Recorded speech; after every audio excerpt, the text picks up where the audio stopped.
Gosh. I've been wondering where all these beautiful dulcet tones have been coming from. Hey? Yeah.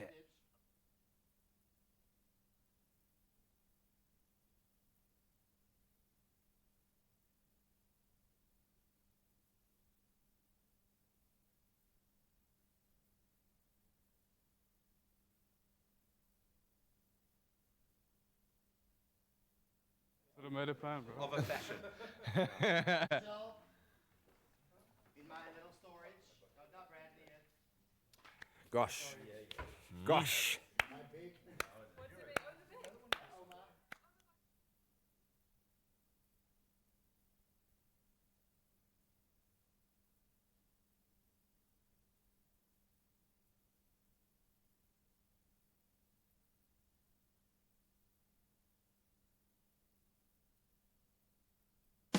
Step into the day with the dawn ringing in my ears. Oh, well, I tune into my...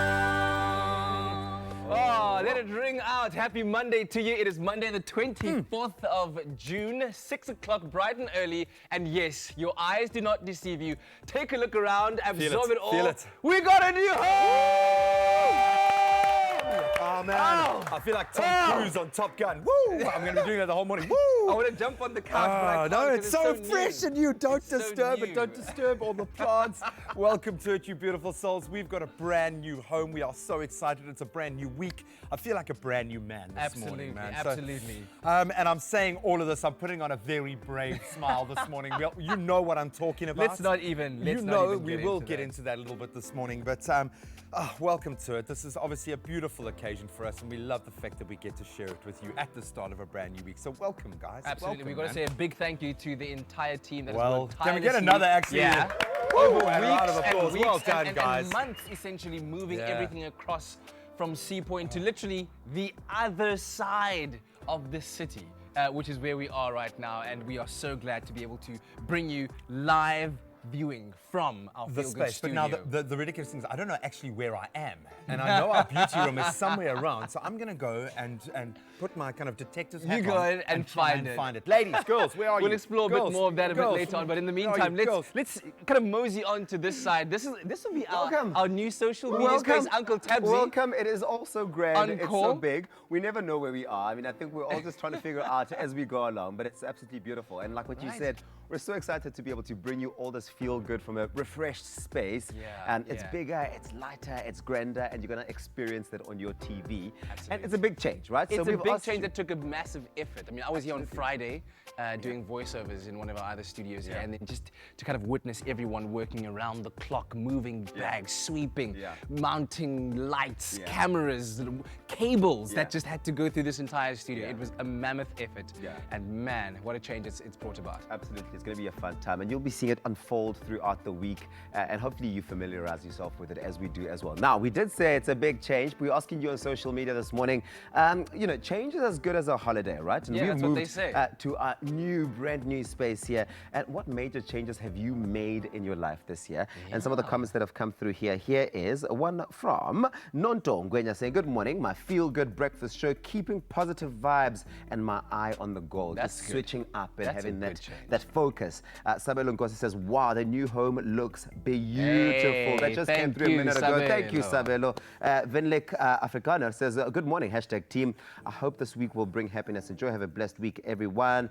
Joan Cameron says, "Good morning. On this marvelous Monday, I'm ready and waiting for the show to begin." But of course, I'm sure those comments will be coming through fast and furiously on our Facebook page. Let us know what changes, major changes that you have made this year. Yeah, well, let's see what Graham has found. Maybe he's found himself somewhere in the studio. I think Graham's still lost, but hey! Welcome to our new W Beauty Room, fam. It is so good to be in this brand new space.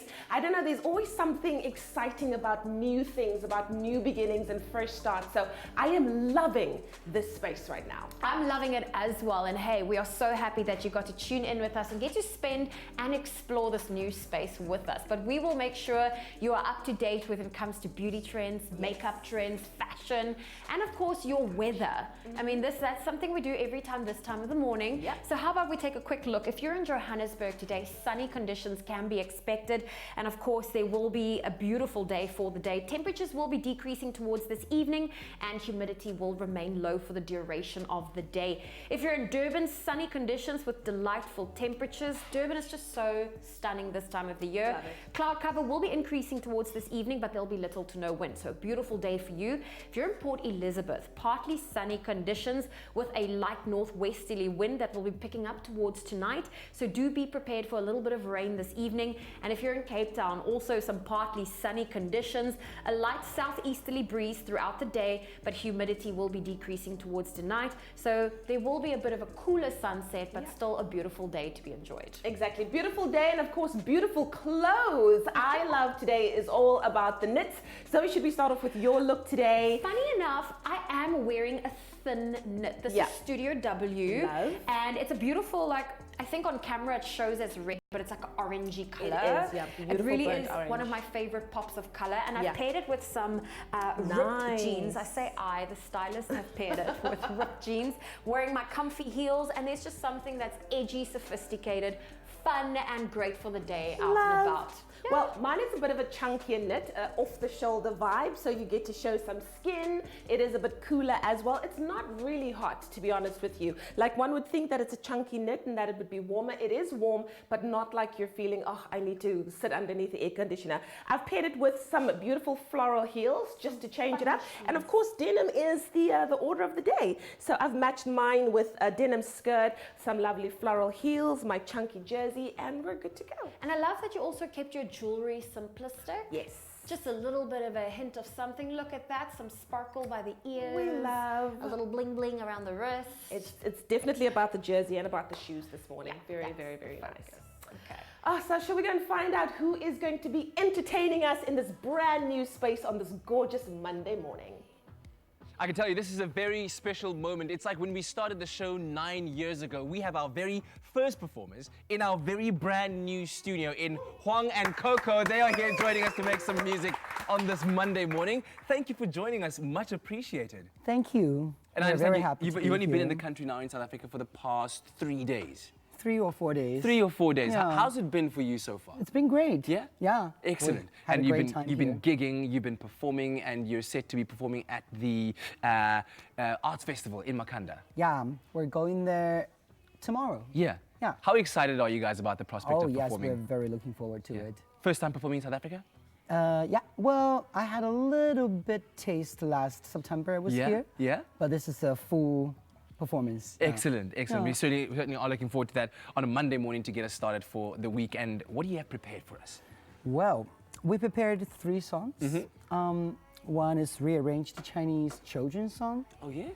Another song is a classic standard jazz, and one more of my own composition. Oh, fantastic stuff. And I understand that there'll also be a kind of Chinese African style of music that you'll be performing at the festival, right? We will be playing some Chinese rearranged Chinese folk songs. Yeah, yeah. Well, there will Excellent. be some African beats in it. Yeah. Excellent. Well, hopefully you can teach us a little bit about Chinese music as well Hopefully today. you're gonna like Chinese music. I know that we will for sure. And thank you very much once again for joining us. So you have that to look forward to, live performances from Huang and Coco right here on your Feel Good Breakfast Show. Definitely a feel-good breakfast show. And you know what's been making me feel really, really good in the entertainment space is the live action remakes or CGI remakes of some of our most beloved and classic animations. For those of you who have had the pleasure of going to see Aladdin, critics, fans have been raving about it. And you know what I think, Zoe? It's always a tough ask when you take something that is so loved and you kind of turn it around on its head. But I think it's also exciting because we always have to remember that there's a whole generation that did not grow up with the likes of the Lion King or the Aladdins like we did. So it's very, very interesting to see the fact that we've seen what Rafiki is going to look like and what Timon and Pumbaa is going to look like, and the fact that Beyonce is involved in the cast is absolutely amazing. But we've had a snippet of that famous 1994 song, Elton John's Can You Feel the Love Tonight. We're able to finally hear what it's going to sound like. Would you like to take a I listen? would love to. I haven't heard anything. Let's have a listen. And you feel the love tonight. Look at the stars. The peace the evening brings. The great kings look down on us from those stars. The world for once in perfect harmony with all its living things. And so will I. Disney's The Lion King. Tickets on sale now. You guys, I got actual like goose flesh. That is it's amazing, right? I'm so excited. So I know that they've Wow. brought out a second trailer. This is the first clip I've heard. I'm trying really hard not to hear any spoilers, any teasers. I want to be surprised when I'm in that cinema come July. Oh my word, goosebumps, goosebumps, goosebumps. So what we're asking you on social media is, do you feel the love tonight? Will you be heading out to the movie theater to relive the iconic Disney classic? You can let us know your thoughts on our social media pages using the handles @Expresso Show and that official hashtag Expresso Show. Should we see if Tabiso can feel yeah. the love tonight? Have you found I us? have had to download an app to navigate around all this place. It's like I have to look Google here. Studio Maps. Oh man, what a place. I actually feel like not doing any work, just like hang around watching everybody do the work as I walk around and explore each. And better, but what a time to be alive, It is huh? absolutely beautiful. I saw the kitchen space. It's so much broader and so much wider. I can't wait for everyone to see that happening. All the Many culinary chefs. hotline blings that are going to be coming through from there. It's going to be It's going to amazing. be fantastic. I love this new space. Yeah, How do you the feel new about space is cool, and you know what? With anything new, it's always excitement Yes. that comes with it. So it's going to be beautiful to now see this new chapter in our lives. So it's Yeah. going to be exciting. Yes. It's really going to be exciting. Think of it this way. It's like when you move into a new house that you've spent so much time trying to put together, getting new furniture pieces, deciding on which color to do on your wall, what the floor must look like, and you finally move in and you get your family coming in to check it out for the first time. And it feels exactly that way for us. Yeah, yeah. It feels like home. Yeah. Immediately. It does feel felt like home. like home. Yeah. Well, we hope you're going to be sticking around the whole morning because we're your Feel Good Breakfast Show and we are live all the way through till 9 a.m. That was quite nice. That was I was almost at the beauty room. Then I heard the song, and then I had to go outside to see if the sun was Wow. breaking over the mountain. And I was looking for the thing, and I was lost. Everything the light touches. Wow, how much money is this film going to make? Beyonce, Sheesh. it's insane. So that was Question now is inspiring. though, are you going to let Jack watch the old version or the new version? Surely you got to back it. Surely he's got to have a part of our DNA. You can't deny him that.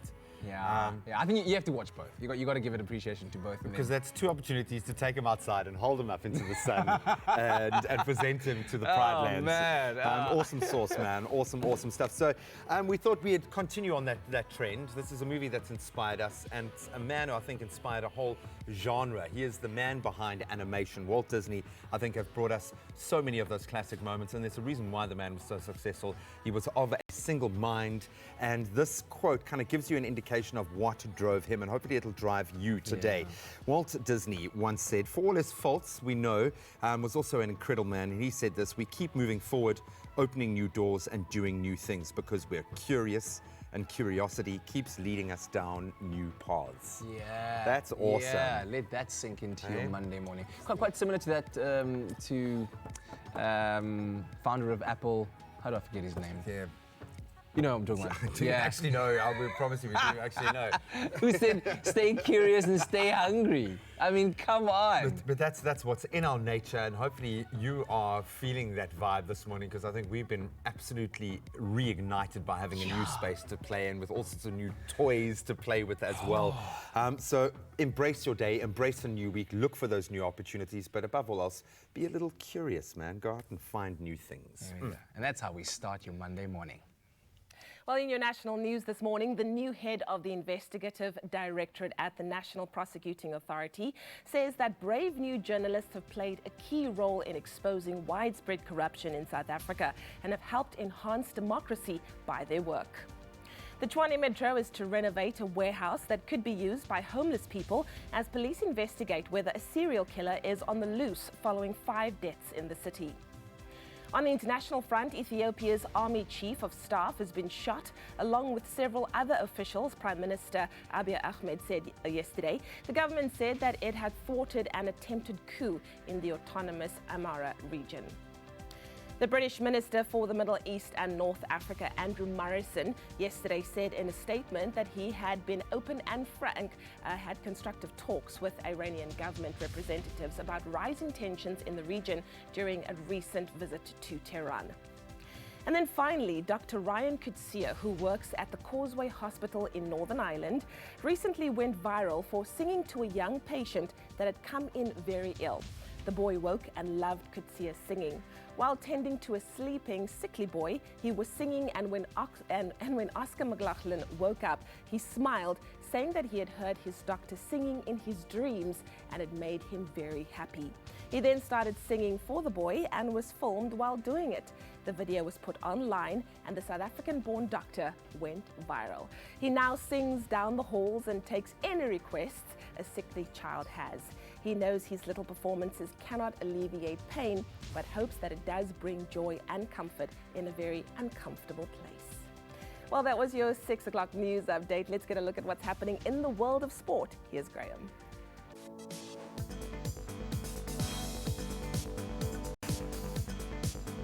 While you all sit screaming Steve Jobs at your TV, of course, the founding member of Apple, let's delve into our sporting headlines.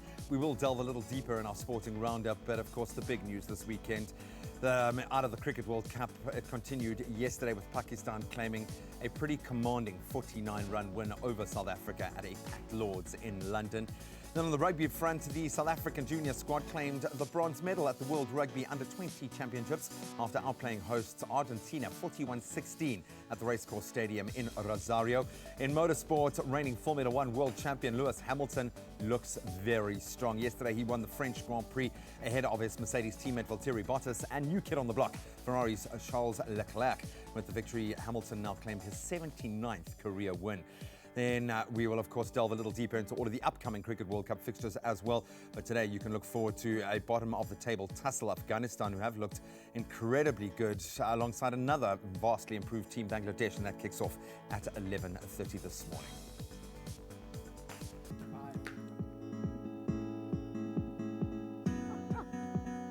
Well, we've asked you to send in your sunrise pictures, and we love them. Thank you to Christo Mart, who sent us this beautiful grey skyline. This is from Boschendal in the Western Cape. Christo, thank you so much. And today you can expect cloudy conditions with a shower in some spots this afternoon and a maximum, it's a low one, of only 15 degrees Celsius. But on that note, let's look at the rest of the temperatures across the country. Starting off in Polokwane, your low for today is 5, your high 22. Sunny conditions in Mbombela, 7 with a high of 24. Pretoria 4 reaching a high of 19. Johannesburg 2 with a high of 18 for today. Mahikeng, don't worry, your low for today is 0, but your high is 21. Klerksdorp -2 reaching a high of 19. A cold start for Kimberley as well with a low of 0, a high of 18. And the lowest temperatures in the country today is Bloemfontein. Your low is -4, your high 17. A warm one for Richards Bay with a low of 13, a high of 24. Pietermaritzburg 6 reaching a high of 21. It's sunny in Durban with a high of 22. High humidity can also be expected. If you're in Mthatha, your low for today is 3, your high is 20. East London 11 reaching a high of 21. Cradock 2 reaching a high of 20. And a westerly wind of about 18 kilometers an hour can be expected in Port Elizabeth with a low of 11, a high of 20. George 10 reaching a high of 17. Sutherland a cool start with a -1 and a high of 13 for today. A southeasterly wind of about 15 kilometers an hour for Cape Town. Your low is 12, your high only 17. Worcester 5 reaching a high of 16 degrees. Springboks 3 with a high of 22. And Uppington, it's sunny with a low of 5 and a high of 21 degrees Celsius. And that's where we leave your weather for now on your Feel Good Breakfast Show. But this is where we pick up our first cups of coffee in the new studio. And I've got to say, it feels like, you know, how number parts would. It just feels like that. Well, I was just saying to the ladies earlier on that it feels like when you've moved into a new home and everything is exciting. Just getting a cup of coffee in your new space just feels You like can see the kind world. of person I've been growing up. I don't want to touch anything because I don't want to break anything that's new. I'm like so used to my mom or Lynn's telling me like, just please, just don't break it. We've just bought it. It's beautiful and it's new. And it all looks amazing, man. And the best part about being in our new lounge is having our first ever cup of coffee in it. Cheers. Cheers, Hey, guys. and thanks for the Cheers, love man. that you guys are showing on social media in appreciation of the new studio. Thank you so much. I think it's gonna be filled with very many great adventures to come. Yeah, well, this is not just our home, it's your home too. And that's the nice thing is that we are one big, huge family across the country and you get to be a part of it. Do you think we can we fill these with No. coffee? Oh Okay, wow, no, we don't that's like- actually a great idea. Yeah, I think it's a really Can we good find idea. a coffee machine that's big enough to fill this? No, please, And guys, drink your coffee. Enjoy a moment in between with McCafe. See you after the break. Only you can make my day.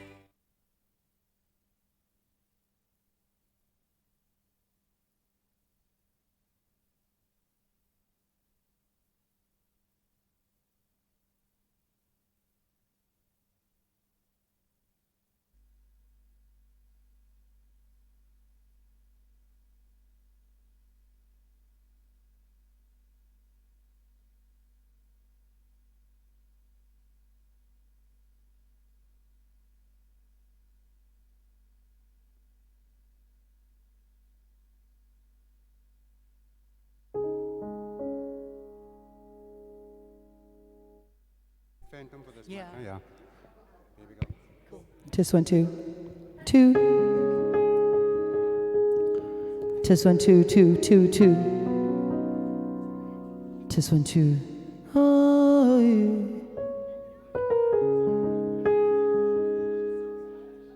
yeah. Test 1, 2. Can I have the a little bit up?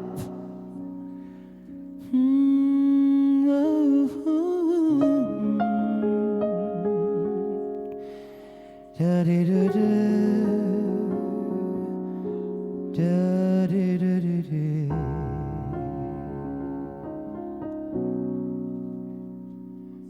Ciao啊ciao啊ciao啊ciao，找到一个好朋友，情歌里握握手。你是我的好朋友。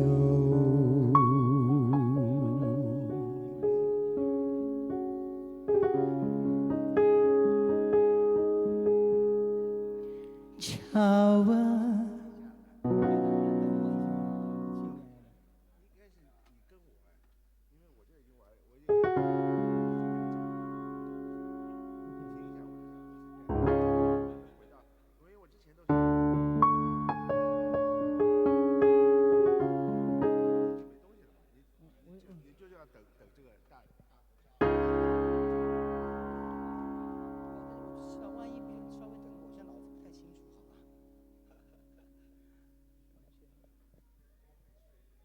这而且声音特别的，哎呦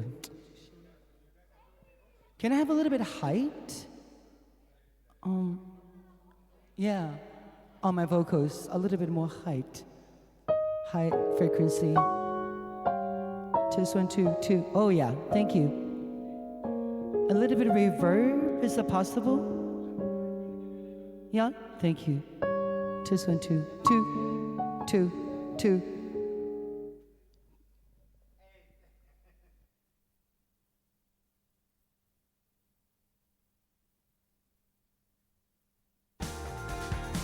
To book your stay with SA's coolest hotel brand, visit protea.marriott.com today. It's my feel-good breakfast show. And you're back with your Feel Good Breakfast Show. It's Expresso right here on SABC3 and our brand new studio, everybody. Amazing. We're heading to the socials this morning, and of course, we're telling you that change is as good as a holiday. And we want to know from you, what do you think of our brand new studio? I didn't do anything. I was just standing here, and things changed right here on the show. But you can let us know what you think of our brand new studio. Of course, all of the beautiful spaces, and of course, it's all about just bringing new and different things to you. So we've still got a few kinks to work out. It's all good. That's what we do when we're moved to a new location. But let's move to the lounge and see what it looks like in case you've missed it. We had to prove that it was a brand new TV as well in this space. So I want to say that we did this yesterday. Didn't we? We had a dry run. Come on, man, come on. No, we just had to catch you out at least once in our brand new studio. So I was going to start this by saying, after an exciting weekend of sport, but I'm going to rather say after a soul-destroying weekend of sport, it's come to an end, and we're going to take a look at what went down in the world of rugby. Of course, Super Rugby yielded very little reward for the South African franchises, but we did see some fantastic rugby. The future of the Springboks, though, is looking pretty good. They didn't win the world's under-20 champs, but they did get a third place, a bronze medal, and they performed brilliantly against Argentina. And of course, finally, we look ahead to the Africa Cup of Nations clash between Bafana and the Ivory Coast. Come on. Come on. No, we believe in you, Bafana, and we believe in our sports anchor and all-round nice guy. He's an all-rounder, Jeremy Harris. Buddy, how you Morning, feeling? guys. Morning. Are you okay, bro? The only thing that's making this better is because we're able to sit on these comfortable Valence couches while we discuss the very dreary results With from the the most weekend. avant-garde, awesome table I've actually ever seen. Have you seen this pillow? I mean, look at this pillow. Don't you Oh, trying you just disappeared behind it. Yeah, I know. You just wanted disappeared to behind draw it. reference to the matching outfits. Yes. But yeah, Super Where do we Let's start, start bud? over there. It was a heated weekend full of, obviously, the playoffs right now.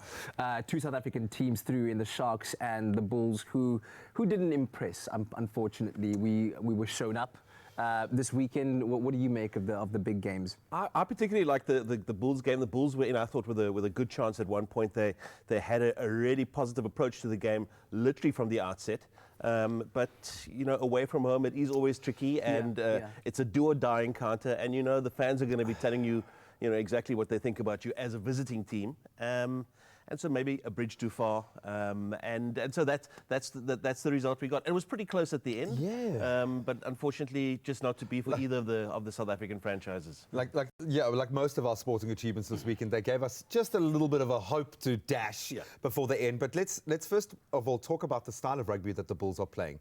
To mention free-flowing end-to-end rugby and Bulls in the same description seems like something that is so foreign, but that's the brand of rugby that they've been playing, why we've all believed in them, and that's a beautiful thing from a Springbok perspective, because we've got to start thinking about that bigger picture now, where Hondre is, where a lot of that Springbok clique is. This is a good sign. The Bulls did show a massive improvement this year. Very good forward pack, which obviously set up the back line, which, as you say, allowed themselves just that space and that freedom and the confidence. Cornell Hendricks, I mean, you know, absolutely. I mean, a couple of years ago, we were talking about the former this, the former Springbok, the former everything. You know, we were never going to see him on a rugby field again. And now he is a dominant force. You're tipping our hats. Absolutely, you do tip your hat to him. Tipping my hat to you, sir. You know, he's come back, you know, guns blazing, and certainly has brought that experience as well. And as you say, the Bulls, free-flowing, you know, expansive rugby. Are we talking about the same people in the same sentence? And then when you take a look at the Brumbies versus Sharks game, the Brumbies winning 38-13 there over the Sharks. What do you make of that performance? Did it really look like the Sharks were in with a shout? Look, I mean, I'm not going to tell Robert de Pere's job, but the fact is that you put You're the only reporter in the country not telling Robert de Pere's job right now. But I mean, you put Kerwin Bosch in the number 15 jersey, and I think that, you know, you are just sort of shortening your options just a little bit. I think that he needs to be in the 10 jersey. I think he needs to be at fly-off because that backline just needs to feed off his creativity. And at 15, sure, he's a safe option. He'll catch the ball for you. He'll kick it out. But I don't Got think the that that's massive what he's boots there for for. everything. Yeah, You he's know, and I think developed- that takes away from their attacking options. He's fast and he can run, he can break a line. Yeah. So the Jaguares will be welcoming the Brumbies. The Crusaders will face the Hurricanes. That's going to be an absolute cracker. Let's move swiftly on to the junior box, who, again, after showing so much promise in the knockouts, they looked unbeatable, losing to probably the best junior team. That French outfit are just superb. Yeah. And a lot of players who have played in the previous championship as well. But a bronze medal, we don't turn our nose up at that. Well, I mean, look, we always talk about consistency in sport, never mind just rugby, but we talk about consistency, and that's what the French team have been able to do. They've been able to keep a lot of the same personnel from the previous campaign into this one. And, I mean, that was the one slip up the box, or the junior box had, was against France. Yeah. Otherwise, they looked rock solid, even in this bronze medal game, where they walked all over Argentina. Shame, 41-16. In front of a home crowd, So that was never going to be an easy task, but they did it, and they looked very impressive, in doing that. Yeah.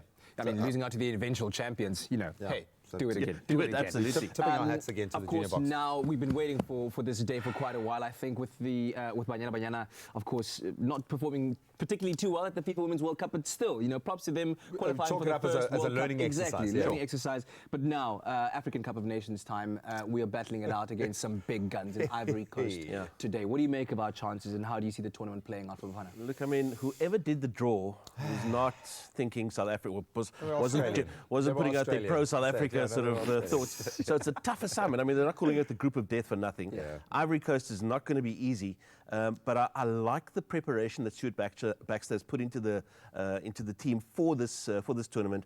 I think that the team are well settled, and what I like about the way that they're talking is that they are definitely hungry. There's hunger, there's passion, there's desire there. Humility.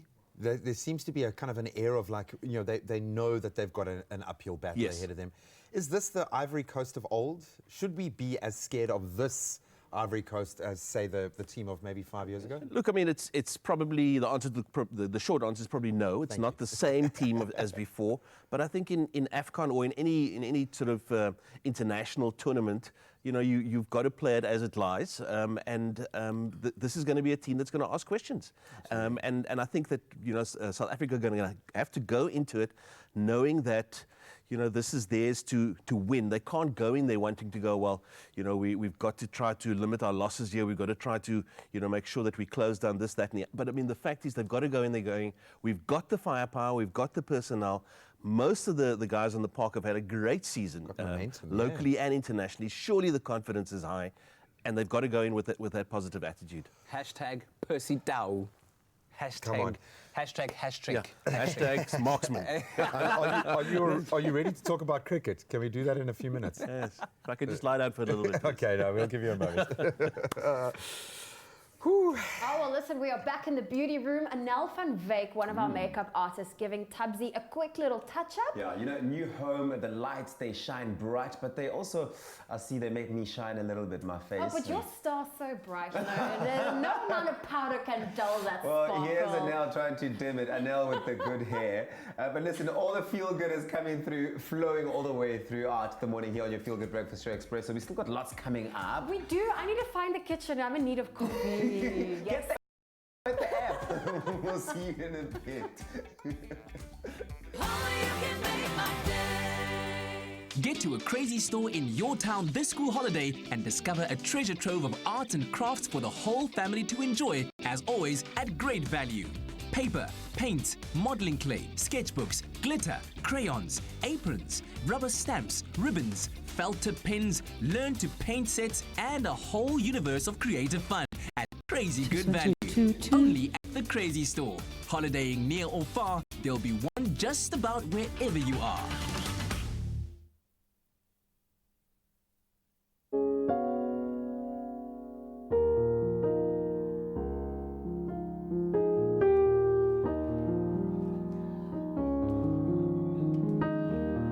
Just 1, 2, 2, 2, 2.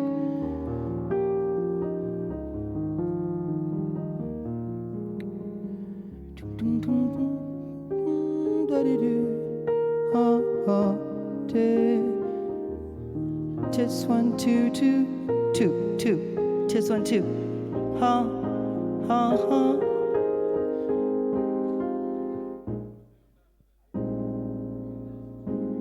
Yeah.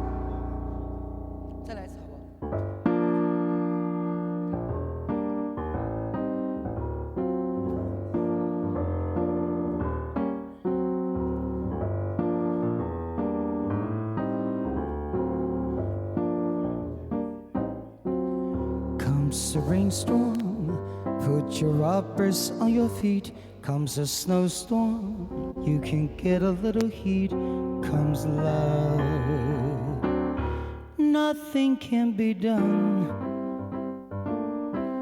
Comes a fire, you just know what to do. Blow a tire, you can get another shoe. Comes love, nothing can be done. But don't try hiding, 'cause there isn't any use. You just start sliding when your heart turns on the juice. Comes a headache, you can lose it in a day. Comes a toothache, see your dentist right away. Comes love, nothing can be done.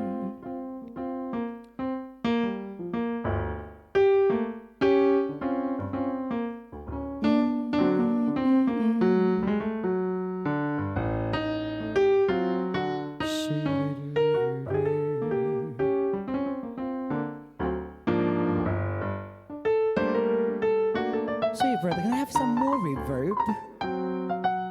More reverb?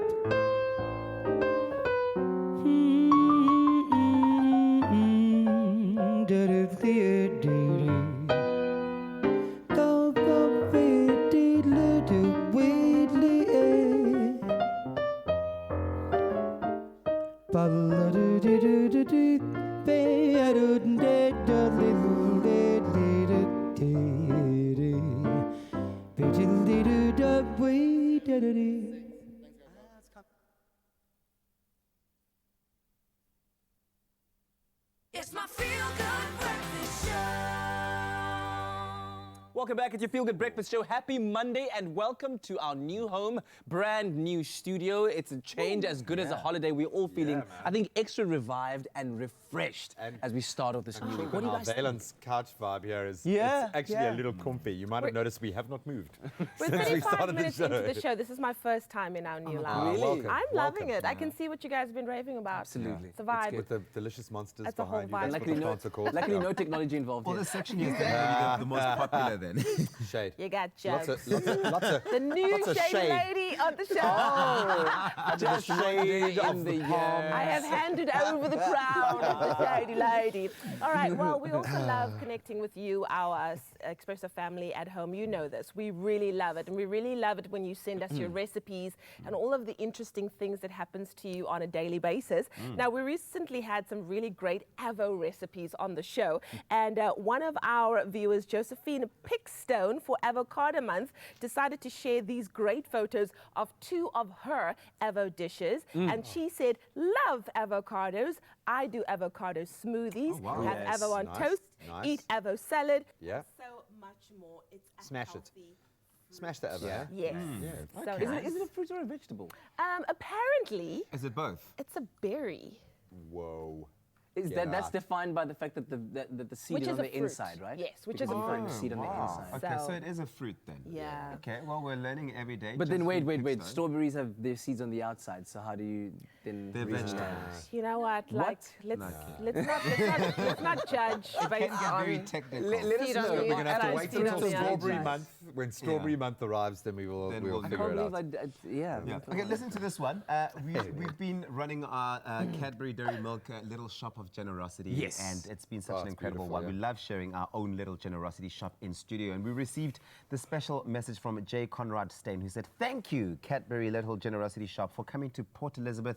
Took my 21-month-old son to go and donate some toys. Yes, beautiful. I expected tears and screaming, but he bravely waved goodbye to his toys. Teach them young. Hey, Wow, you that say is that beautiful. again. I well love done, that. Jay. And it continues. I know that it's going to be in Durban tomorrow. So if you are in Durban and you want to be like Jay Stein, make sure you head out there and get your kids out there. Let's all be part of this. Here, here. Excellent. All right, my turn? Yeah, go My for it, turn man. indeed. Let's talk about Craig Eberson, who's been enjoying our hashtag dipping time on the show. And he sent us this message that says, this week I was fishing in a trout fishing competition in the beautiful Midlands.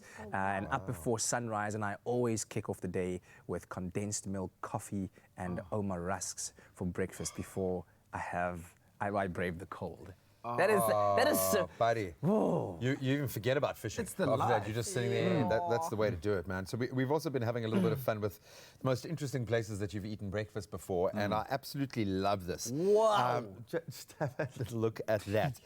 Talia is a crane operator. Get out. And actually, I watched a documentary. That is one of the, if not the most stressful job in the world. Yeah. So how do you make it less stressful? You just chill out and you have a little bit of breakfast. So she said that the best place she's ever had breakfast is in the cab of a crane. That is so cool. Talia, you're a hero. You're a breakfast hero. She finds some really interesting ways. Yeah, I was about to say, she rocks like her happy socks and she's just out there. It's a chill time. I'm stressed just looking at that picture.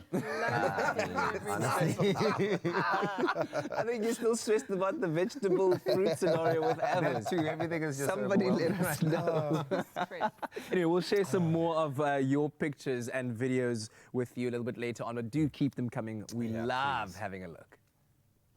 Oh, and we also love sharing beautiful and inspirational stories with you, like today's Mandela Monday. Her name is Marilyn May, and she has 2 adult children of her own, and yet she's been a mother to 92 babies and counting. Now, entering the world of these infants in need of motherly care, the months which this Mandela Monday hero has vested in each child's life will pay off for their entire future. Some people find their calling in helping the homeless, others find their calling in helping educating the less privileged and building up a generation of better equipped individuals. Marilyn May, a safety mom and founder of Atlantic Hope, found her calling in taking care of babies and providing them a safe temporary shelter. Babies arrive here between the ages of birth and 1 year old, tend to stay for 3 to 8 months and come from all over the Western Cape. The need for such care is great. Marilyn, what prompted you to become a safety mom? I went to Somerset Hospital to volunteer in the neonatal ICU with moms that needed some help with breastfeeding. And one day when I was there, I heard a baby crying and crying and crying in the back of the nursery. I lifted the baby up and put him on my shoulder and gently rocked him. And he just slumped and fell asleep. And so I asked the sister, where's his mom? And they said, no, he'd been abandoned. So they have him waiting for social services. What is the protocol in order for a baby to end up in your care? A typical example is if a baby is identified as being at risk before being discharged from the hospital, they would first get hold of the immediate family and try and see if they could place baby with them. If not, they then contact an outside social worker who would contact a place of safety and discuss with me if there was place, tell me about the medical needs of the baby, give me choices to make an informed decision if I can accommodate the baby. Each child that comes here has to be by an order of a magistrate's court. Now, I believe you've changed up your living room and your dining room and turned it into a nursery. Yes, we've sure changed things up. So I used to entertain at my dining room and have people over as any family would in their lounge. And when baby one came, and we had a cot, and then we had a crib, and so we had a third crib, and so our lounge and my dining room is now a nursery. Is it okay if I see the space?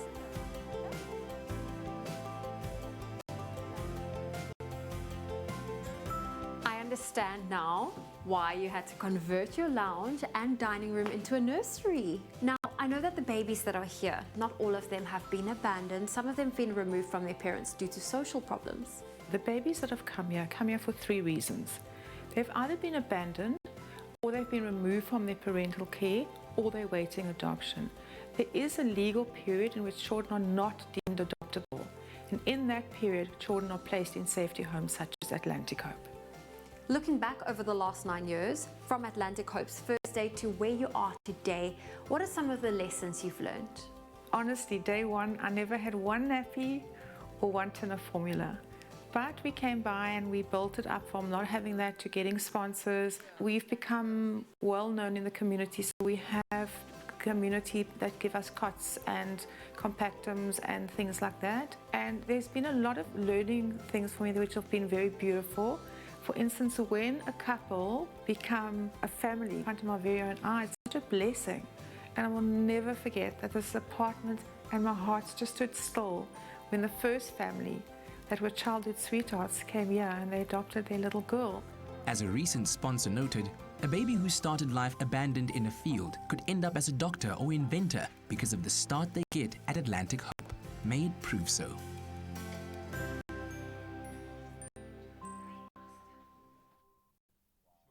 I was not ready. Well, for ladies that and level of gentlemen, that's emotion. why Marilyn May is our Mandela Monday Yeah. hero. She's So deserving of incredible. The that. work Atlantic Hope's been doing is beautiful. I was so broody. I would have loved to have taken a baby or two home. So you're getting really, It's the really little committed breath, there. man. It's the little breath. That's They're the so content I signed up for. Yeah, I want no, that it's Monday, beautiful. just get it in my veins, Oh, what another inspire child me. now. Inspire A big heart, Marilyn. May you continue to do that. And of course, if you have any heroes like Marilyn in your own communities, we always want to hear those stories. Please do share them with us, and we do put them on and share them with the country. If you see Marilyn today, ask her permission first and then give her a big hug. A really big hug. I like what you did there, Graham. I like it. What does it mean to be the face of ponds? A few words come to mind. Empowered. Glamorous.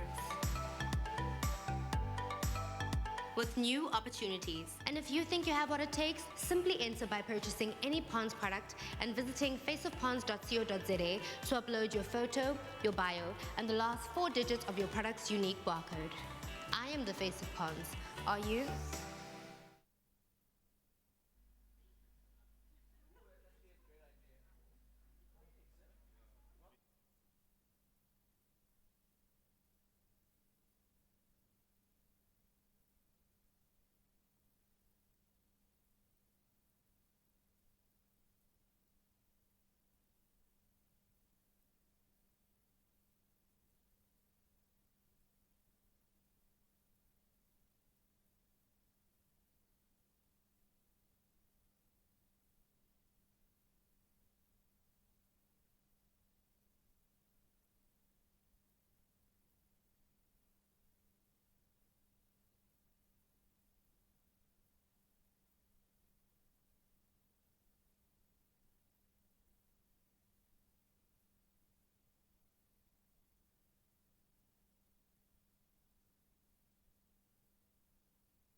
It's my feel-good breakfast show.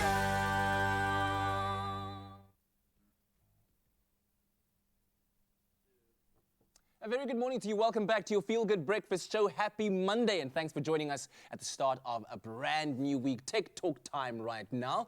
And two things have probably been the biggest subject of tech developments over the last 10 years, which are social media and, of course, cryptocurrency.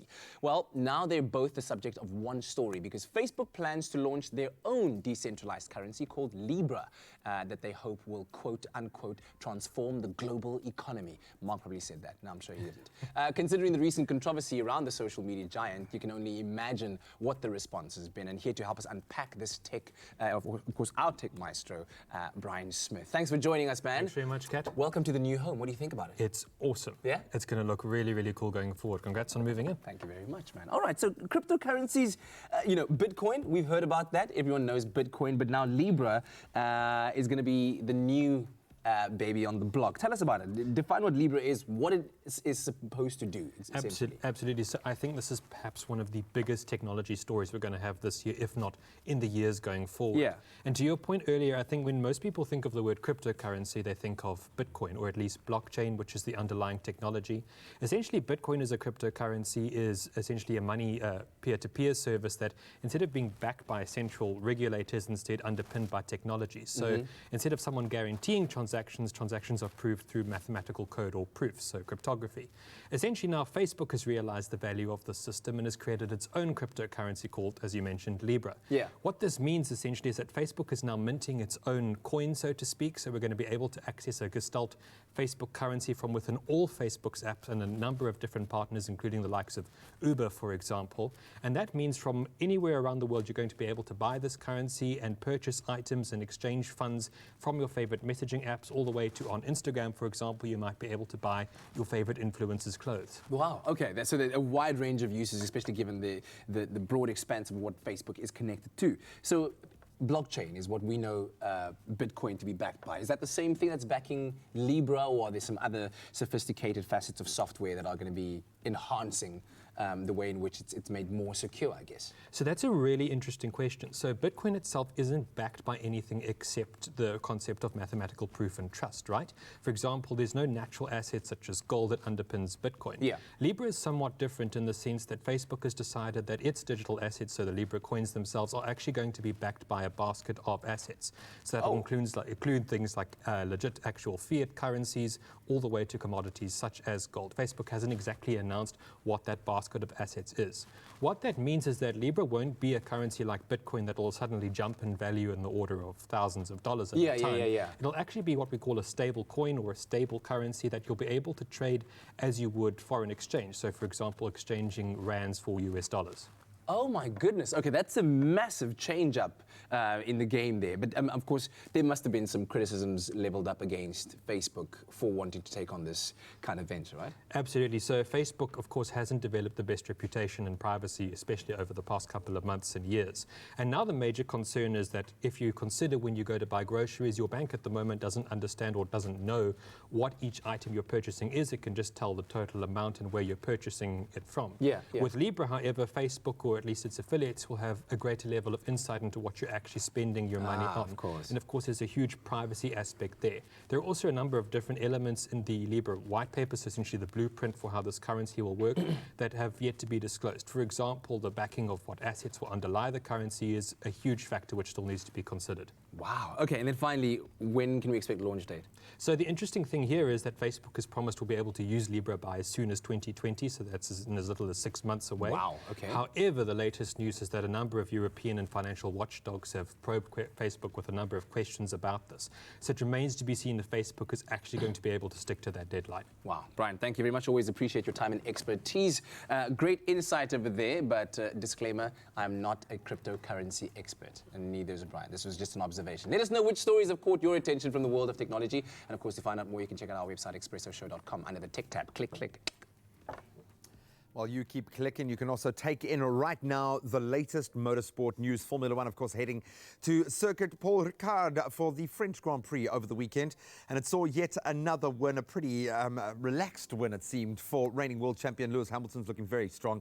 And this much-loved circuit is one of the most used test circuits in the world, interesting enough, and is an overtaking gem for drivers. But no one seemed to be able to achieve that.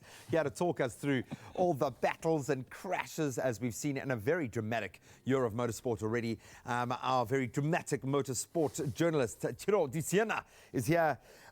Sunday afternoon drive, are we calling it?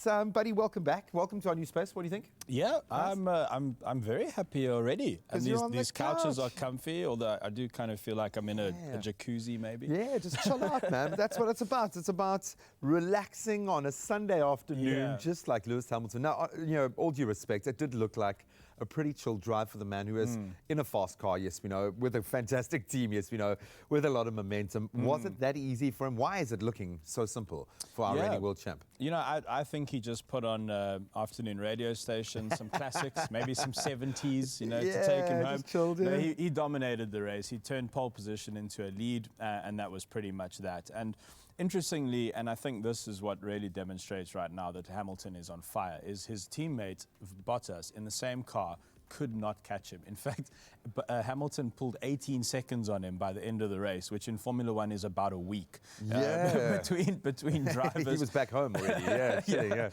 And, Hamilton's, as we've said before, his mental game is virtually bulletproof. People say he's distracted. He went to the Paris fashion show on the Thursday afternoon, but the boss of Mercedes said this is what this guy needs.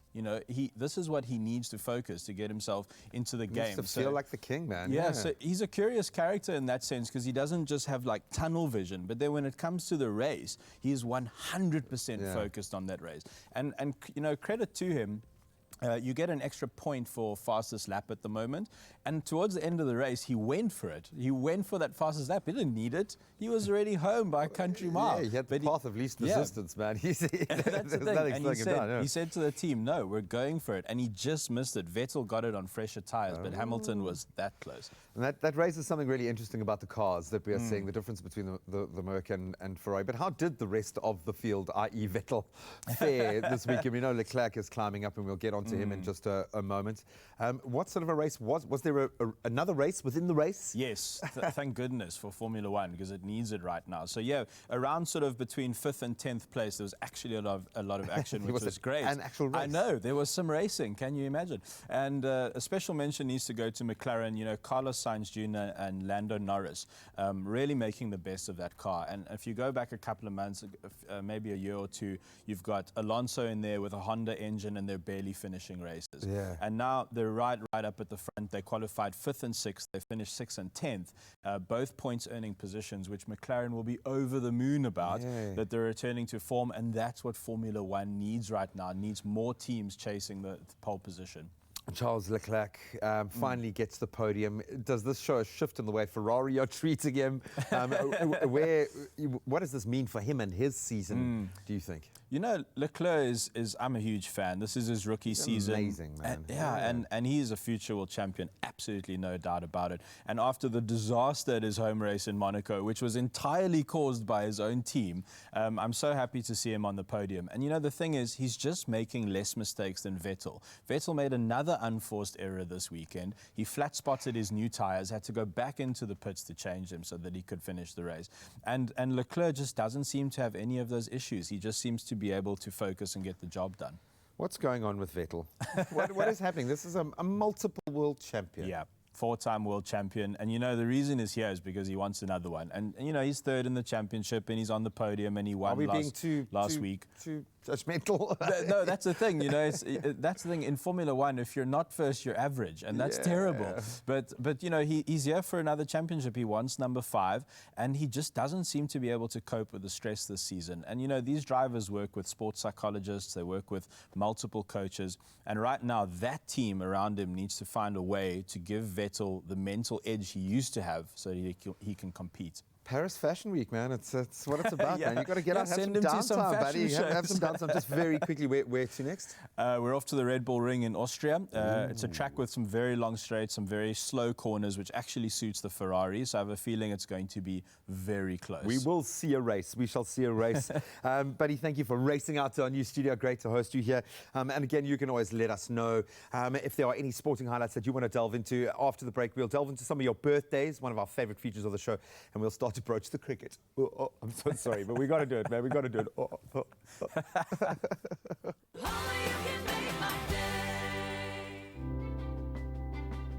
Science reaches for the truth. It works for the big and small, for the old and young. And with knowledge as our first ingredient, science is at the heart of our food. For differences you can see, feel, and trust. It all starts with science.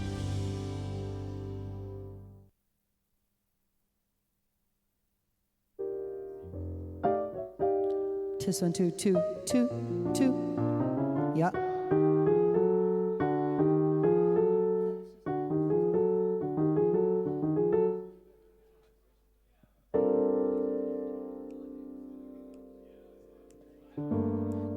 Comes a rainstorm, put your rubbers on your feet. Comes a snowstorm, you can get a little heat. Comes love, nothing can be done.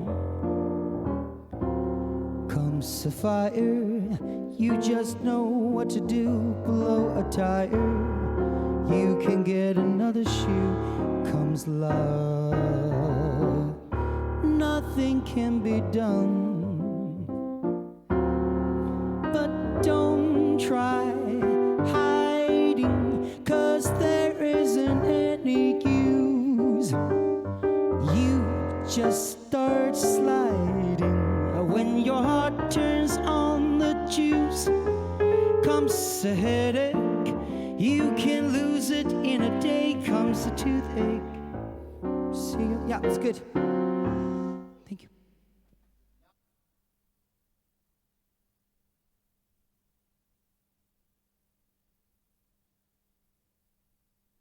It's my feel-good breakfast show. Welcome back to it. It is your feel-good breakfast show right here at our new home here on SABC3. We're live. Thank you so much for choosing to wake up with us. It's going to be a feel-good morning all throughout, but right now it's time to check in with what's happening across the world with Leanne in the news. In the national news this morning, the new head of the investigative directorate at the National Prosecuting Authority, Hermione Cronje, says brave journalists have played a key role in exposing widespread corruption in South Africa and have helped enhance democracy with their work.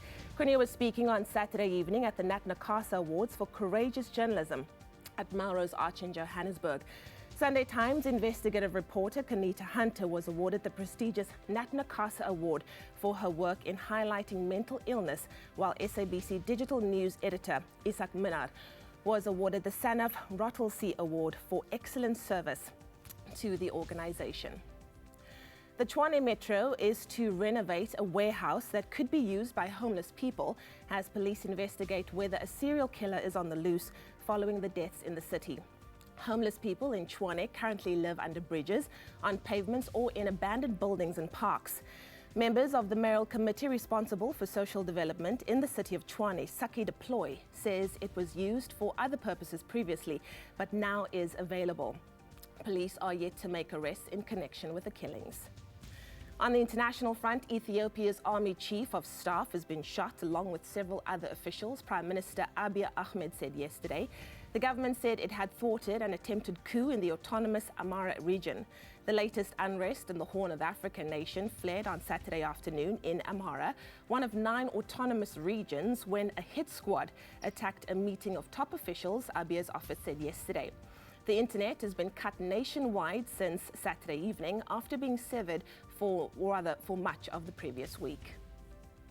The British Minister for the Middle East and North Africa, Andrew Morrison, yesterday said in a statement that he had had open, frank and constructive talks with Iranian government representatives about rising tensions in the region during a visit to Tehran.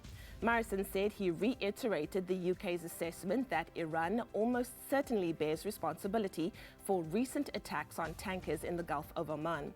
He said that such activity, which carries a high risk of miscalculation, needs to stop to allow for immediate de-escalation of rising tensions. And then finally, showing off his suit during his State of the Nation address last Thursday, President Cyril Ramaphosa said that it was made in a factory in Cape Town, as was his shirt and tie.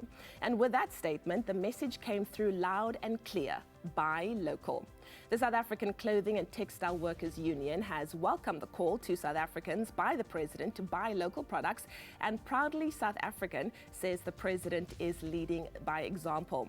Now, utterly thrilled by how well the suit fitted, the factory's Fred Robertson said it cost a fraction of an imported suit, but is of the highest quality.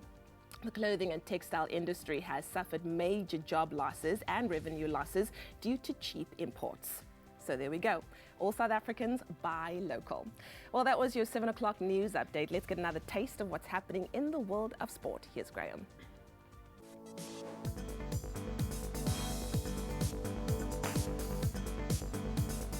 Well, by now you would have heard the bad news. Cricket World Cup action continued yesterday with Pakistan claiming a commanding 49-run win over South Africa at a packed Lord's in London. Faf du Plessis' men were chasing 308 but only managed to reach 259 runs in their allotted 50 overs. So that means the Proteas, who suffered now their 5th loss in 7 matches, including a no result, now have no way of reaching the semi-finals of the competition, and obviously with that goes their hopes of winning the World Cup this year. South Africa will still need to get past Sri Lanka and Australia before returning home. Then in rugby, while there was no joy for our Super Rugby franchises, of course, on a national level, the South African junior squad claimed the bronze medal at the World Rugby Under-20 Championships after outplaying hosts Argentina 41-16 at the Racecourse Stadium in Rosario. The junior Boks delivering a strong first-half performance, and that saw them score 2 converted tries and a penalty goal. Baby Boks scrum half Sanele Nohamba capped a brilliant tournament, 4 conversions and a penalty goal, earning him 16 points on the day, while winger and speedster Thakir Abrahams scoring 2 of the team's 5 tries. So France were once again crowned overall winners, looking incredibly strong as well after narrowly beating Australia 24-23 in that final. Then in the world of motorsport, reigning Formula One world champion Lewis Hamilton yesterday won the French Grand Prix ahead of his Mercedes teammate Valtteri Bottas and Ferrari's Charles Leclerc. With the victory, Hamilton now claimed his 79th career win. The defending 5-time champion repeated his pole-to-flag victory of 2018 with a near-perfect drive to his 4th win in succession and 6th win this season. Formula One action continues this coming weekend when they head to the Red Bull Ring for the Austrian Grand Prix. And then if you are interested, of course, more World Cup cricket action on the way today. And we've got bottom of the table Afghanistan, who have shown a lot of improvement up against 6th place Bangladesh. Definitely the dark horse this year. That kicks off at 11:30.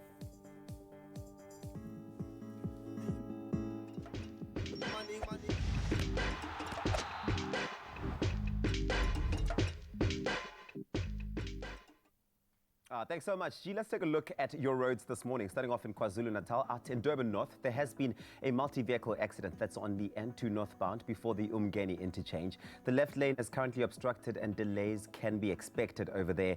And if you are in the Western Cape in Langa, on the N2 inbound, there has been a multi-vehicle accident before Bunga Avenue that's obstructing the left lane. So please do approach with caution this morning. And off to the train lines. Metro Rail on the southern line, there are defective track circuits at Salt River and faulty level crossing booms out at Kenilworth and Falls Bay, and you can expect delays up to 30 minutes. That's where we leave it for now. The next report in about half an hour. Here's Zoe with the weather.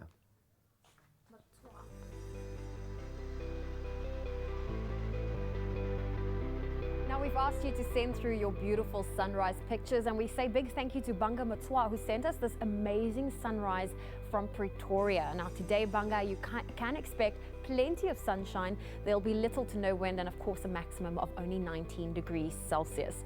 Thank you for that picture, and if you have one at home you'd love to share with us, feel free to do so on the Expresso Facebook page. Let's look at your temperatures, starting off in Polokwane. Clear skies for today with a low of 5, a high of 22. Sunny in Mbombela with a high of 27. Pretoria 4, reaching a high of 19. Johannesburg 2 with a cool 18 as a maximum. Mahikeng 0 with a high of 21. A cold start this morning for Klerksdorp, a low of 2 with a high of 19. If you're in Kimberley, your low is 0, your high 18 for today. And the coolest place in South Africa is Bloemfontein with a low of -4 and a high of 17 degrees. The warmest place is Richards Bay, a low of 13 with a high of 24. Pietermaritzburg, sunny, reaching a low of 6, a high of 21. Durban 15, 22. High humidity for Mthatha today with a low of 3, a high of 20. If you're in East London, partly sunny conditions with a high of 21. A light northwesterly breeze can be expected in Cradock with a low of 2, a high of 20. A westerly wind of about 18 kilometers per hour in Port Elizabeth with a high of 20 for today. George, your low is 10, your high 17. Some high humidity expected for Sutherland today, starting off with -1, a high of 13 degrees Celsius, and a southeasterly wind in Cape Town with a low of 12, a high of 17. Worcester 5 reaching a high of 16. Springbok partly sunny with a low of 3, a high of 22. And Uppington clear skies with a low of 5 and a high of 21 degrees Celsius. That's where we leave your weather for now on your Feel Good Breakfast Show. Happy birthday, a very happy birthday to you. Well, I'm sure you can tell that we are certainly still on a high as we bring you live viewings from our new home. Yes, your Feel Good Breakfast Show has a facelift. Oh, no, it's yeah, beautiful. and listen, it's about time right now that we wish you happy birthday because it's your special day. So let's get to it. We've got quite a few of them to get through. Starting first with, we want to say happy birthday to these beautiful soul chairmen. There we go, Charmaine rather. She is the chairman. Today, it's your birthday. You are the chairman. Yes, Charmaine. We hope you have a wonderful day. This is from Tafira and Sima. Also, a happy 6th birthday to Reese. We love you. This is from Mommy, Daddy, and Charlene. Happy birthday, guys. And we move over to Cody Thomas. I'd like to wish my nephew, Cody Thomas, from Thornton, a happy 22nd birthday. God's richest blessings upon your life. Everything of the best for the future. And that's from Lillian, Melanie, and Rowan May. Happy birthday, Cody, my brother. And next up, we have Robin, who is turning 9 today. Ripe old age of 9. Happy birthday, Robin. Your family says that they love you to the moon and back and hope you have the most amazing birthday. Happy birthday, gorgeous. Also, I'd love to wish my daughter, Kaylin, a happy 21st birthday today. May God bless you in all that you do and hope you have an amazing day. Love from Mommy and your sister, Anne Leo. Absolutely, 21. Oof. And then wishing our baby girl, Carmen, a blessed 10th birthday today. Loads of love from Dad, Mum, and Sis Camilla. And then we move on to Geeta. Happy birthday to my mom, Geeta. You are the best mom in the world. It's official. We now know who the best mom is. Stay as loving as you are. Have a blessed day. And that's from Dad, Sanesh, Kamira, and Sudika. Happy birthday, Geeta. And then this one really special dedication. A sweet little baby girl like you as a blessing for everyone around you. Ain't that the truth? Wishing you all the very best for your first birthday ever. Your smile brings joy to every heart. May the same joy follow you wherever you go and whatever you do. You won't remember this day, but hopefully you'll know how much we love you. Happy birthday, Rania. Well, it's on digital now. It's there. So, Rania, hopefully when you watch this back when you are 16 or 21, it's playing at your 21st.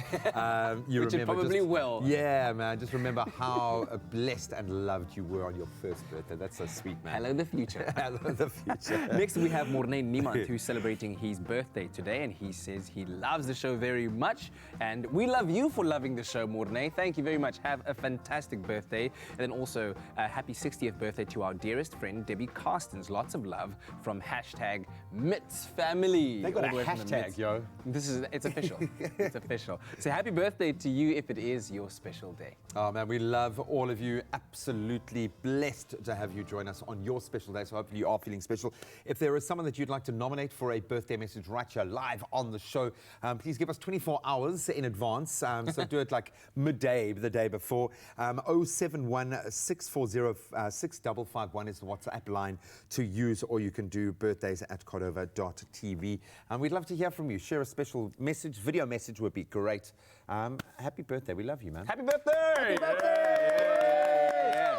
Happy birthday! Oh, It's time for our regular guessing game, our game called Guess Who, where what we do is we take somebody that's quite well known at the moment and we blur out their face and then give you some clues, and hopefully with those two things combined, you can figure who our Guess Who mystery guest is. Yeah, get you thinking on a Monday morning. Are you ready for the clues? Shall I'm we so go? ready. Okay, Hit me. so she's a South African long-distance athlete known for her great running style. Not only that, her great smile as well. Okay. Cool, She won the 2019 Two Oceans Marathon and the 2019 Comrades Marathon. That was a good clue that you just this gave. one is a good one. Okay. Just in case you're still battling, let me give you one last one. She made history when she won her first Comrades, smashing the women's record, being the first woman to finish in under 6 hours. Come on. If like everybody knows that, like that was amazing. That was amazing. World record-breaking stuff. Well, if you know the answer, why don't you head over to the socials? Let us know who our mystery guest is this morning. And of course, don't forget to use that official hashtag Expresso Show. Yeah, we're gonna take a break and get you thinking. Maybe go on Google and Google like athlete, great smile, world record smasher. Might help. We'll see you after the break.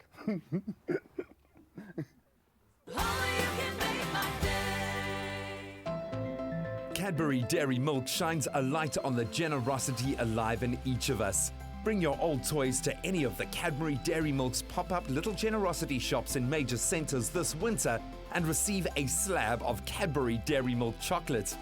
Get to Durban's Gateway Mall Little Generosity shop from the 25th of June until the 8th of July with your toys, and let's inspire a little more Cadbury Dairy Milk goodness in the world.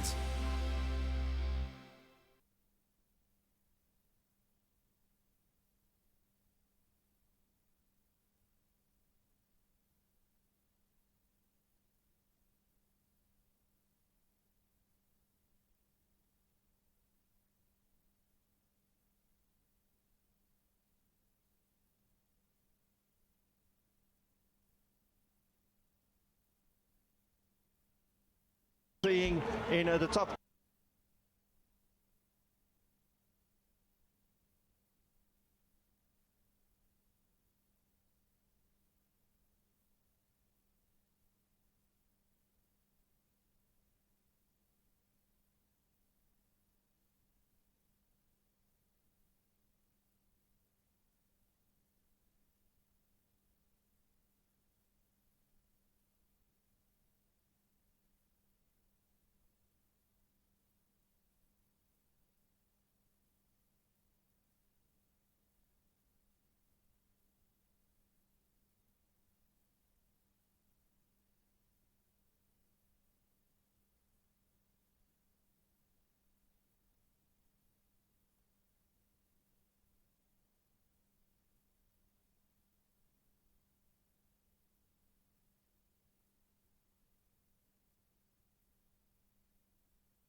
It's my feel-good breakfast show. Welcome back. This is your Feel Good Breakfast Show, and happy Monday. Thanks for joining us at the start of a brand new week, a celebratory one for our next guest indeed. Oh, man. Super South African Gerda Steyn, who shattered Russian Elana Nurgaliyeva's 2006 record time of 6 hours and 9 minutes to win her very first Comrades Marathon in just under 6 hours, setting the fourth fastest women's Comrades time in history and the fastest ever uprun. That is absolutely amazing. And to find out more about it and just how she did it, we are pleased to have Comrades champion Gerda Steyn in the studio. Come on. That must feel so good to have that kind of introduction to your name. Certainly, it feels amazing, and every time I hear it, it feels like it's excitement all over again. And you were really listening. I love that you were really listening to that intro. Like, it is me. It is me. They are talking about me. What a phenomenal year you've had. We had the opportunity of connecting with you, obviously, earlier in the year, and I forced you on the show, live on air, to tell me if you were going to win this thing or not. And you were trying to be all humble, and as you are, because you're an incredibly humble athlete. And you said you might, and then I said, are you going to do it? And you said, yes, I'm going to do it, and you've done it. This must feel like you've achieved something, because this is, let's be honest, you've done it in a way as well, which says to the world that you are literally one of the best athletes on the planet right now. Wow. What was that experience like? How tough was it? How easy was it? Yeah. Where was your head at and your body at during this race? No, it was just an incredible day for me. Like Yeah. you say, after a year ago, after finishing first in the 2 Oceans, that was my first victory. And then after that, I think everything, it felt like a whole world opened for me. It was like I had just, I thought that I must have more potential. I was just still a very young runner. My first victory almost felt for me a little bit premature. I didn't like really think that I will win. And after that, I think I just, my spectrum just opened up, and I just felt like anything is possible. So since finishing first in my first ultra, I think Comrades Marathon was just there. I just had to go. So I just knew that I will try over and over again until I get the win. So yeah. I think it sounds like a beautiful coming together of the preparation and the opportunity that presented itself. How did you prepare yourself? Or was there anything that you did different in the lead up to this Comrades victory? is different. It's a It different is, race. absolutely. Yeah. So did you change anything? It's very much different, and I think also with it alternating every year, 1 year up, 1 year down, the training was certainly different. And I think this year what made it even more, I don't know, a fine line, was the fact that the 2 races were so close to each other. So I had to really focus every day to make sure I do the right thing. And even before, in January, February, I already had to start training for the Comrades Marathon, even though I knew I had another race in between.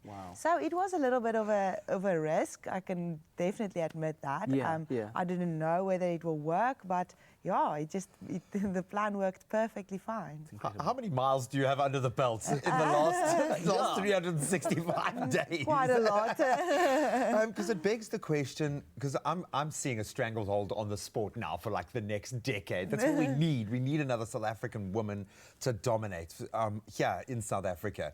But how do you look after your body? What is next for you? Are you going to do it again next year?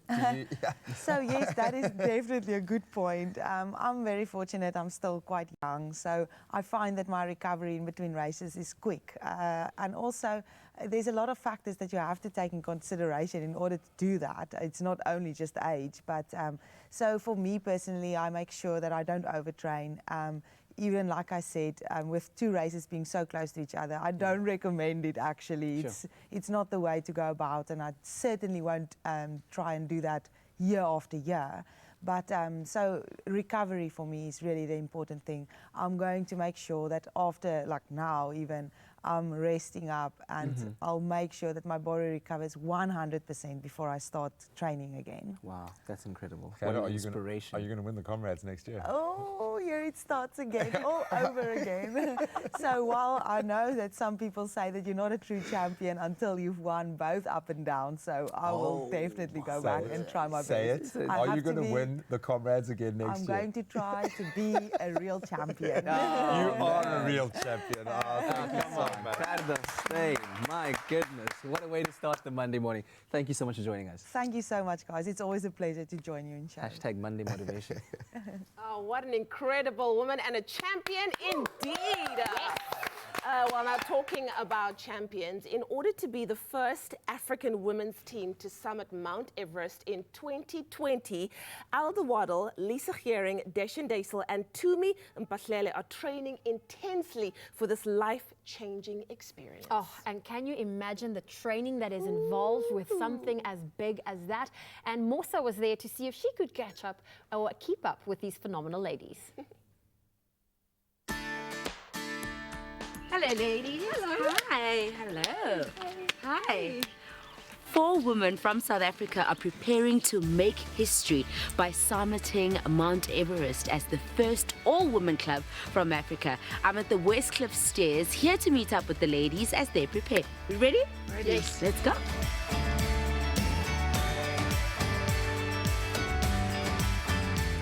Okay, so to me, before we start, why Mount Everest? Mount Everest was going to be an ultimate for me. I have done other summits. I have summited Mount Kilimanjaro. I have summited Mount Elbrus in Russia. I have summited Mount Aconcagua in Argentina. And so it was going to be one of the ones that I would do, but it was not going to be this soon. But I was fortunate enough to be able to join this team for 2020, which is quite fantastic. It was on the cards, but I'm very glad that it was able to be 2020 for me. That is fantastic. Have you always wanted to climb Mount Everest? Yes, I've always wanted to climb. My first real climb was Mount Mulanje in Malawi. After summiting Mount Mulanje in Malawi, I knew that I wanted to do more of those. Mount Mulanje is not very high. As you take on more mountains, as you take on higher mountains, you know, even higher mountains call. So Mount Everest was definitely one of the ones that I would have done. How intense is the training for something of this magnitude? The training is fairly intense. We have to make sure that we have endurance, we have body strength. You have to develop your upper body, you have to develop your lower body, your legs, your calves. But for Everest, it's more than just your physical strength. It's also your mental preparedness, because you spend a lot of time on the mountain. It's many weeks that you spend going up different camps. That means that you are away from your family, but it's also extremely cold and extremely testing. So there is an aspect of mental preparedness that we also incorporate into our training, and that's what the whole team is actually looking at. I climbed Kilimanjaro in 2008, and the training for Kilimanjaro and Everest is completely different. Kilimanjaro is 5 days up and 2 days down. Everest is an 8 weeks expedition. Kilimanjaro is walk, walk, walk, walk, climbing up. Everest has got some technical. You need harnesses, you need jabras, crampons on your feet, so you need a little bit different training for Everest. So I live in a state, and I've calculated an 8-kilometer route for myself. So I walk the route and I walk it at time. So my best time is 65 minutes. I hope to get that down, and then eventually you put weights on your back to make sure that you can carry the weight, because Everest is not just about walking, it's about being able to carry the weight with you as well. So I will start with how my weekly plan will culminate, because at the moment it's cardio stuff, but Everest is not just about the cardio. I will eventually pick up on the swimming part, because for me swimming, that's how I've prepped for Everest before, for lung capacity building. And then the strength training, of course, your whole body needs to be ready for this thing, you know, from the toes to the top basically. Climbing Mount Everest is a big task. I can't imagine how it was going to be if I had to take it all on my own. So as a team, we share in the glory, but we share also in the effort. So we look out for one another. Think of the time when we will be in the mountain for many weeks, and we are talking at least 6 weeks and many more. In a team like ours, there is the sisterhood. There is shoulders that you can actually rely on. So teamwork for me, for this kind of task, is very important. Yes! Courage to start, strength to endure. That's the ladies' motto, and I wish them all the best. Woo! Oh, well, holding thumbs for the first African women's team to summit Mount Everest in 2020. With training like that, there's no way that they are not going to make it to the top, and of course put that South African flag right there. It's going to be amazing. Course. And I mean, the nation is behind you, so ladies, keep on powering on. We are there every step, with you in thought. We're there with you in thought. And heart. Yes. Well, we're going to take a quick break on your Feel Good Breakfast Show.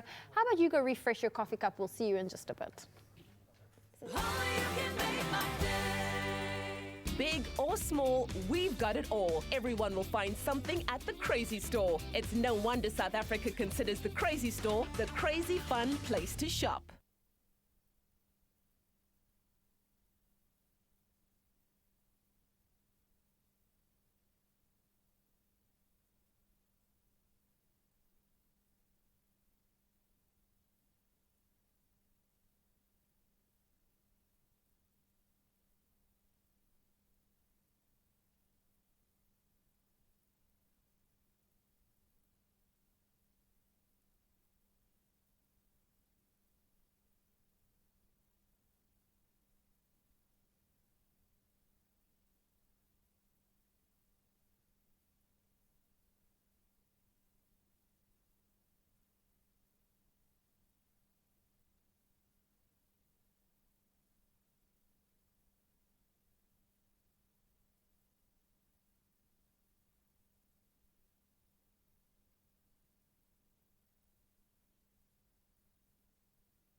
It's my feel-good breakfast show.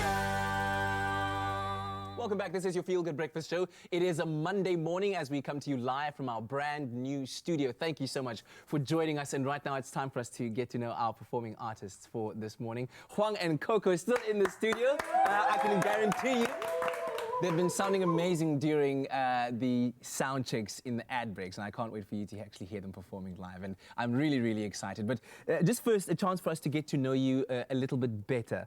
Coco, let me start off with you first. I believe that you studied classical Chinese and Western music at the Shanghai Music Conservatory. There was no jazz education or program available there. So where did your love of jazz come around? Because that's where you found mastery. Well, back then there were not that many informations about jazz in China, but we could buy tapes that has a little crack on the tape. Yeah. So they were not really allowed back then. So you can get them. So we could get all these tapes and also get all the information CDs, but all the information from friends from outside that can bring back. And that's how you then fell in love with jazz music. And the collaboration between the two of you, when and how did that start? Actually, we're schoolmates. Classmate. We went to school same year. 27 years ago. Yeah. So basically from that year, from that day. It was one of those things that was meant to be, and it's come with a lot of success. I believe that one of your highlights, your career highlights performing was performing for former President Bill Clinton and his family. That must have been amazing. Tell us about that experience. Well, him and his family was visiting China. I think it was in 1997. I forgot exactly. 1997 or 1998? 98, as it's quoted, And actually, Clinton didn't come. Only Hillary and Chelsea came. That's close enough. Yeah. All right, and then that performance then happened. But I was also wondering, what is the jazz scene like in China right now? I mean, you were talking about the fact that when you started off, there wasn't much information available. But what is it like right now? At the moment, we have quite a few jazz clubs in Shanghai, and also a jazz school, the principal. Yeah, and also we have a Jay-Z Jazz Festival, which is probably the second biggest festival in Asia. Wow. Yeah. That's incredible. So it's grown in leaps and bounds since then. Yeah, it's been growing a lot. Yeah. And now you're here in South Africa and you're going to be performing at Makanda at the National Art Festival. How excited are you guys about that? And what are you bringing to the table at the festival this year? You want to say first? Yeah. Apparently, Coco gonna sing his own stuff, like his own composition, some arrangement of that Chinese song, something. Yeah. And some standards too. Standards. Yeah, 3 sections. So standards, rearranged Chinese folk songs or children's songs. Brilliant. And only one. Huang is like, okay, just we're only doing songs. one. I'm here to play more complicated stuff. And some of my own compositions. Excellent. Yeah. And we are so proud to have you here and to be hearing your music a little bit later on. Make sure that you don't miss out on that. Live performances from Huang and Coco a little bit later on your Feel Good Breakfast Show. The new head of the Investigative Directorate at the National Prosecuting Authority, Hermione Cronier, says brave journalists have played a key role in exposing widespread corruption in South Africa and have helped enhance democracy by their work. The Tshwane Metro is to renovate a warehouse that could be used by homeless people as police investigate whether a serial killer is on the loose following 5 deaths in the city. On the international front, Ethiopia's army chief of staff has been shot along with several other officials, Prime Minister Abiy Ahmed said yesterday. The government said it had thwarted an attempted coup in the autonomous Amhara region. The British Minister for the Middle East and North Africa, Andrew Morrison, yesterday said in a statement that he had open, frank and constructive talks with Iranian government representatives about rising tensions in the region during a visit to Tehran. And then finally, Dr. Ryan Coetzee, who works at the Causeway Hospital in Northern Ireland, recently went viral for singing to a young patient who had come in very ill. The boy woke and loved Coetzee's singing. Now, while tending to a sleeping, sickly boy, he was singing, and when Oscar McLaughlin woke up, he smiled, saying that he had heard his doctor singing in his dreams and that it made him very happy. He then started singing for the boy and was filmed while doing it. The video was put online and the South African-born doctor went viral. He now sings down the halls and takes any requests a sickly child has. He knows his little performances cannot alleviate pain, but hopes it brings joy and comfort in a very uncomfortable place. Now that is one way to trend. Let's take another look at what's happening in the world of sport. Here's Graham Richards.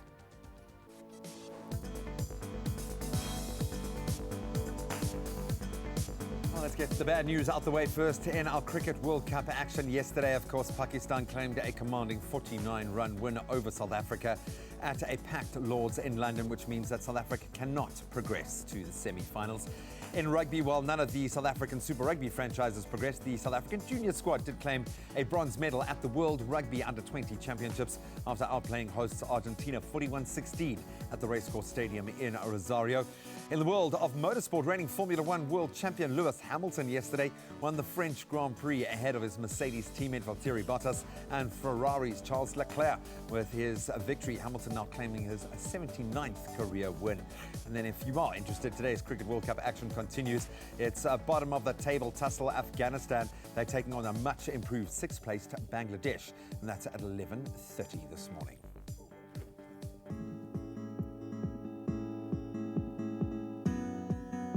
Thank you, Graham. Let's take another look at your roads this morning. We start off in Gauteng in Abbotsfort. There has been a fatal accident on the M1 northbound before Glenhove Road. Heavy delays can be expected towards the scene, so please do make use of an alternative route this morning. And if you're out in the Western Cape, out in Milnerton on the N7 southbound, there has been a multi-vehicle accident after the Wingfield interchange obstructing the right lane, so please do approach with caution. After the train lines, there are defective points at Klapmuts impacting the Wellington train service, and trains are manually authorized at Klapmuts, so please do allow for an extended travel time of approximately 60 minutes this morning. So we leave it now. Here's Zoe with the weather. Don't fear the flu. Boost your immune system with Effaflu C Immune Booster by Pharmadynamics. Effective, affordable healthcare. Well, we've asked you for your sunrise photos, and one of our regulars, Fatah Khan, sent us another spectacular sunrise from Hillcrest in Johannesburg. So Fatah, thank you for your picture. And today you can expect partly sunny conditions with a shower in place heading towards this evening and a maximum of 21 degrees Celsius. And if you're at home or like Fatah, and you'd love to share a beautiful sunrise photo with us, feel free to do so on the Expresso Facebook page. And looking at those temperatures, we start off in Polokwane, where clear skies can be expected with a high of 22. Mbombela, sunny, a low of 7, a high of 24. Pretoria, 4, reaching a high of 19. Johannesburg, 2, reaching a high of 18. A cool start for Mahikeng of 0 with a high of 21. A cold start this morning in Klerksdorp, 2 with a high of 19. Kimberley, 0, reaching a high of 18. And the coldest place in South Africa this morning is Bloemfontein with a low of -4 and a high of only 17. Richards Bay, warm conditions of a low of 13, a high of 24. Pietermaritzburg, sunny with a high of 21. If you're in Durban today, 15 with a high of 22 can be expected. And high humidity in Mthatha with a low of 3, a high of 20. East London, 11, reaching a high of 21. A light northwesterly breeze can be expected in Cradock, 2, with a high of 20. If you're in Port Elizabeth, a westerly wind can be expected of about 18 kilometers an hour. Your high for today is 20. George, partly cloudy with a low of 10, a high of 17. High humidity for Sutherland, starting off with -1 and a high of 13 for today. A southeasterly wind of about 15 kilometers an hour for Cape Town with a high of 17. Worcester, 5, reaching a high of 16. Springbok, partly sunny with a high of 22. And if you're in Uppington, clear skies can be expected with a low of 5 and a high of 21 degrees Celsius. That's where we leave your weather for now. We'll have a final update for you at 8 o'clock. Well, if you just tuned in, you're right on time for some music on this Monday morning, and our musical guest is arguably one of China's most famous contemporary vocalists in jazz, Coco, and he joins us alongside classmate and friend in music Huang ahead of their performance at the National Arts Festival here in sunny South Africa. And here they are with a song called Making Friends. Thank you.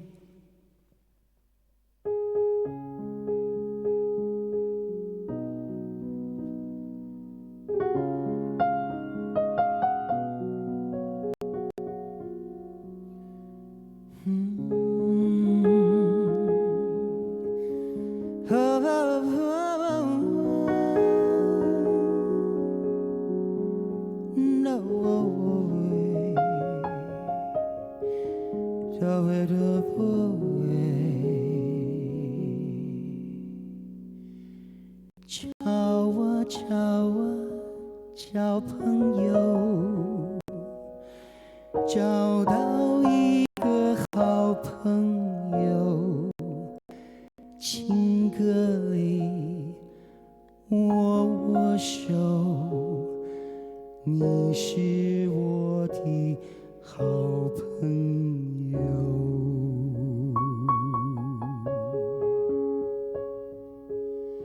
找啊找啊找啊找，找到一个好朋友，情歌里握握手，你是我的好朋友。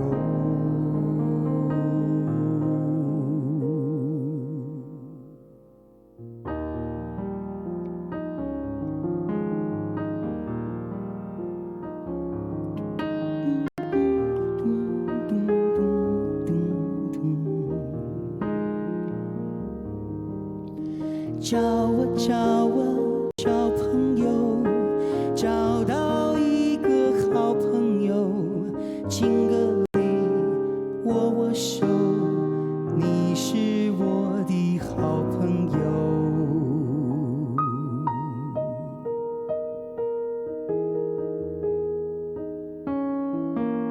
找啊找啊找朋友，找到一个好朋友，情歌里握握手，你是我的好朋友。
找啊找啊找朋友，找到一个好朋友，情歌里握握手，你是我的好朋友。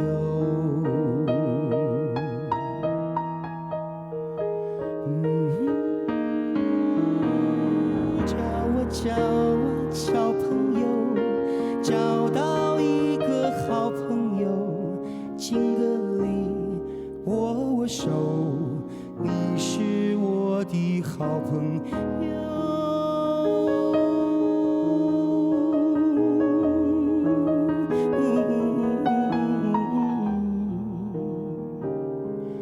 好朋友，我找到一个好朋友，我找到一个好朋友。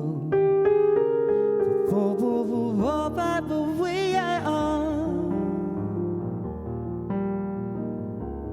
好朋友。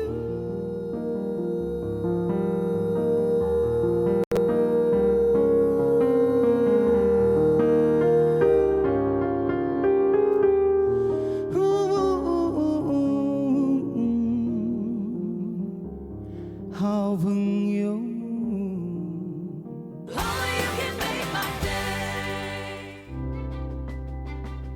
Science reaches for the truth. It works for the big and small, for the old and young. And with knowledge as our first ingredient, science is at the heart of our food. The differences you can see, feel, and trust. It all starts with science.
It's my feel-good breakfast show.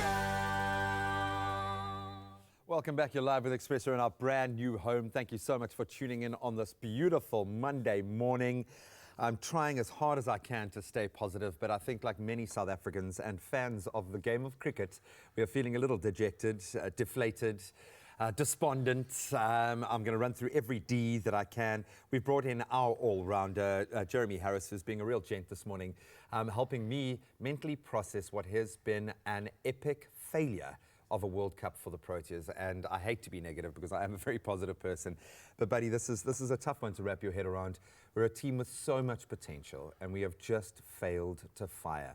Been a couple of individuals, Imran Tahir, who we picked as one of our kind of star players, has really shone.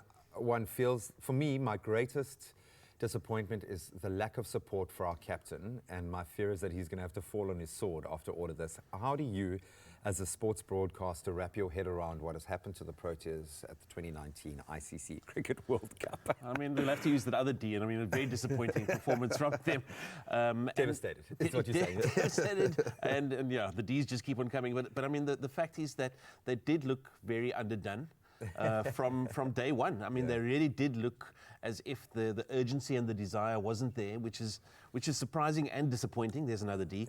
But I mean, I think that you know, that they'd gone in saying deliberately that we want to be calm, we want to be relaxed.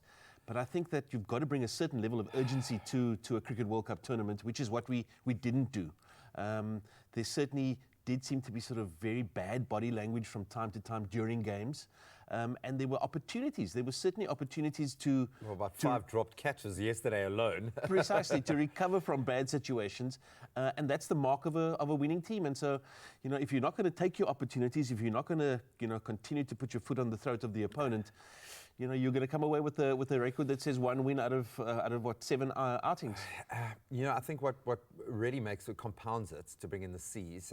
We've got a couple of match winners, and then we've got very aggressive competitive players. Faf being one of those who is a better player when he captains.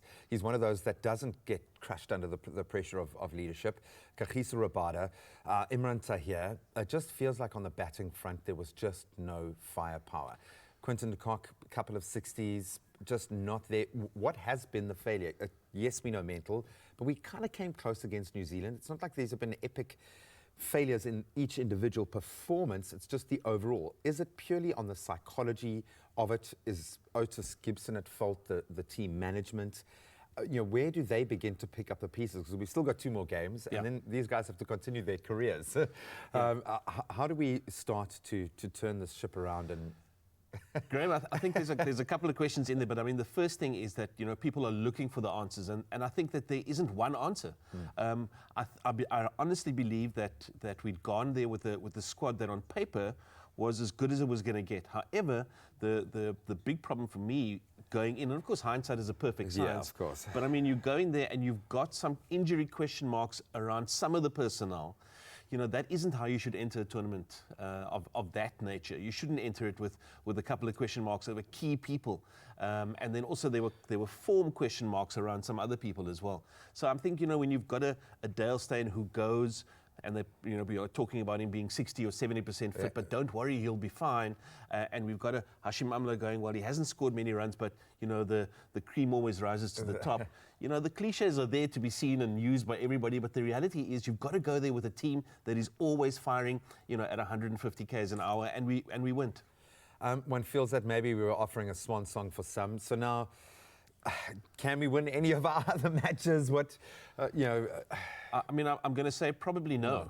I think that you've got 2 former champions in Sri Lanka and Australia coming up, and certainly Australia have shown themselves to be a really potent lineup.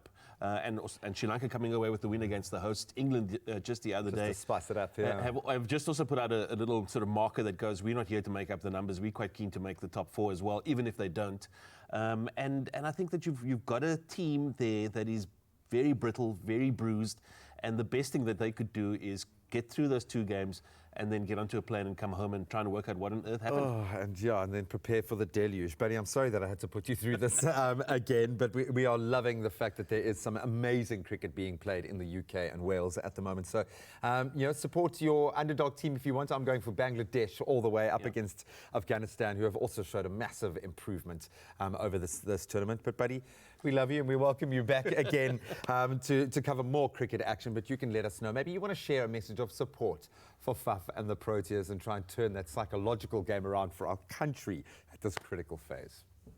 Well, since we're in the last week of June, if you think about it, 6 months from now, we are ready to enter 2020. Wow. And in light of November, which draws even closer, BeWell, they have partnered up with Chef Pete Goffwood to bring you the Cook With Your Dad event, which took place at the Discovery Health Food Studio in Joburg. Oh, I hear it was absolutely amazing. Dads partnered up with their kids as they cooked a 3-course menu under the watchful eye and instruction of Chef Pete. Absolutely, and men's health through nutrition and lifestyle was the topic of the day, all while enjoying restaurant-grade food prepared with, of course, your loved ones as well. So let's take a look at what this exciting day had to offer.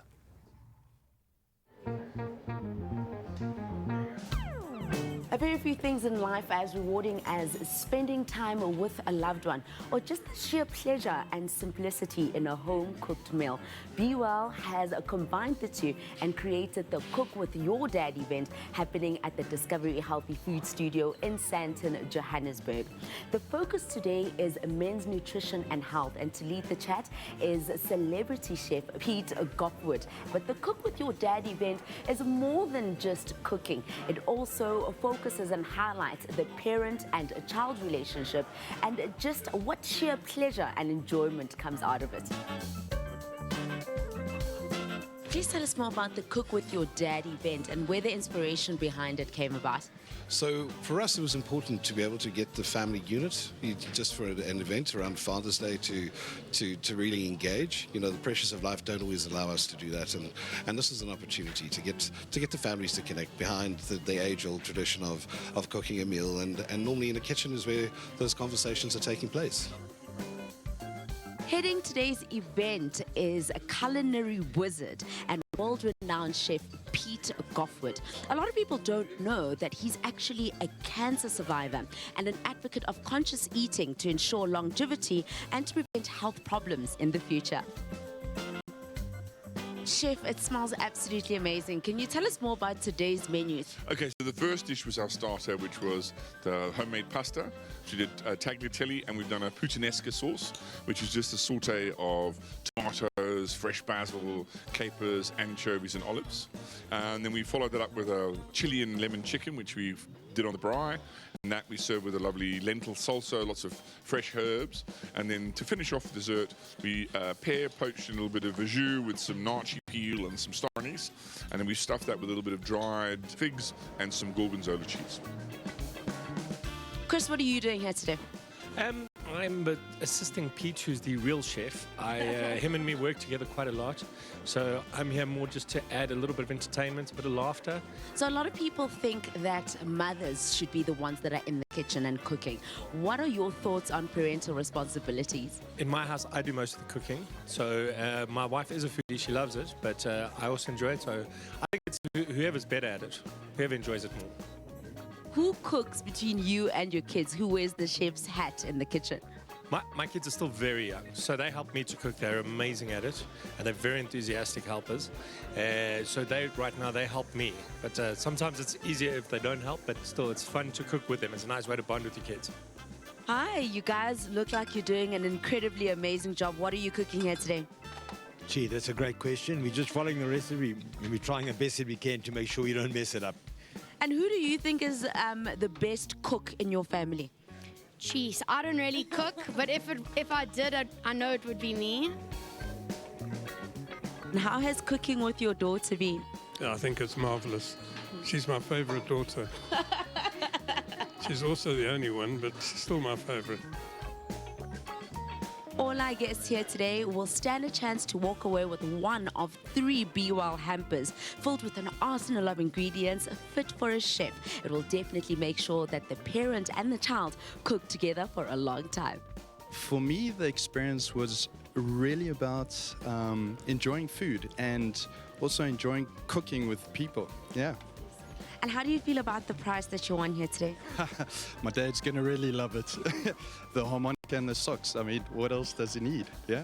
We made the pasta one, and I think it was lovely. It was fresh, the flavors that we're not used to, and it's just something different to try. It's been really cool spending the day with Dad today. It was fun, and I got to enjoy time with him. Spending time together with my daughter is really special to me. It's moments like these that you'll cherish forever.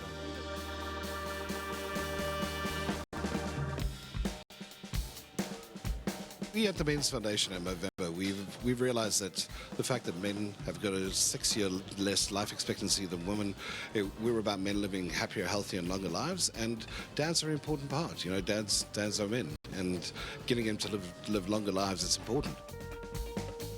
Men's health has become far more of an issue than it ever used to, because now we're starting to talk about it. The whole point of November is to start that conversation, that men talk to each other about their health. And what we've learned over the years is that there's a way to combat and prevent disease, and that's with diet. What you put in, the fuel you put in, is hugely important. And the healthier, the better, and that's what the recipes we use today were all about. Thank you so much to Be-Well for enriching our lives and our tummies. They gave us absolutely amazing food, and it's our responsibility as society to learn more about our dietary options for longevity and a healthier life. Well, winter is finally in full swing, and the only thing that can get us through these cold days are our heated blankets and our Oma rusks. Now, whilst we all love a good cup of coffee and an Oma rusk to comfort us, we also love our rusks at very different times of the day. Some love it in the morning before the day gets started. Others savor the moment for the evening before they go to bed. And this morning, I'm joined by Jeremy Harris to hear about his favorite Oma rusk dipping time. Jeremy, so good to have you. Thank you, Leanne. Listen, so when I love how Graham is obsessed with you, by the way. I'm just letting you know this. He's just sharing the pain, don't worry. Listen, he loves you. What is your favorite flavor of Oma rusk? Ooh, I don't know that there is such a thing. I think you could have any of them and you'd be fine. I agree, but for the purposes of today. Oh, right. Look, she is so nasty with me. I feel like you're a muesli kind of guy. Hey, I love the muesli one. But I mean, I'm not going to lie. The choc chip option is. So I've got a bit of a sweet tooth, so I'm happy to have that. Yeah. It's pretty yummy. What do you love dipping it in? Do you love dipping it in coffee, tea, hot chocolate? Yeah. Which one? Again, you got to pick one. Probably hot chocolate. Okay, yeah. okay. I love that. I love that. Do you have any special memories that are attached to your Oma rusks? I mean, I don't think there is such a thing as a bad memory, but I mean, if I had to go back, it would have to be about 1 million years. And I remember us having very hot coffee and Oma rusks just before rugby games when I was at school. Wow. Because, I mean, it was icy, cold, early mornings on Saturdays. And I tell you what, after that, you felt nothing. You were ready for the game. Good to go. And I mean, you sort of carried that through into other experiences, other moments as well. I love it. I love it. So your favorite time of day to dip your Oma rusks? Yeah, is in the morning. Is in the morning. Yeah. Especially when one goes camping and then you take out that box and you sit there with your coffee and absolutely best. Makes the day just absolutely perfect after that. Okay, so now because we're a family and I feel like we can be totally honest. Let's be honest. Let's be honest. Yes. How many rusks can you have in one go? Wow. Are we going to be honest in front of all these people? Tell the truth, yeah. It's all good. Can I say a few? A few? All right, okay. Yeah. More than 2? Okay, I'm going to be honest. I usually have 3. There we go. I'm just, I also have more than 3. Wonderful. Well, go ahead and dip that rusk. Do not be shy because it is a brand new week. It's the choc chip one as well. It's the choc chip one. You are in luck. You can take that home with you. Thank you. I'm going to. I'll gift to you. There we go. It's a brand new week, and that means we have a brand new Oma rusk hamper that's up for grabs, valued at a whopping 2,500 Rand. Now, it includes a 2,000 Rand Swatch Watch voucher and 500 Rands worth of Oma rusks and mugs. Now, to stand a chance to win, you can head to Expresso's Facebook page and tell us whether you prefer to dip a Oma in the morning or in the evening and why. Terms and conditions can be found on expressoshow.com. Dip away. So good, yeah? So good. Anytime is dipping time. Hey, Leanne, throw me a rusk over here, man. Don't. Whoa, that's so dangerous. Actually, really that is so dangerous. Okay, well, I'll dip away then. on brand new furniture. Okay. Wow. Anyway, the CD just came right out of you there, right? It's a new home, guys. Listen, shout out to Shoma Josie. She won that BET award. Hey, coming through with a strong. Sesima Josie, udumi phone. Take a break. We'll be right back. Mambia. Enjoy a moment in between with McCafe. See you after the break.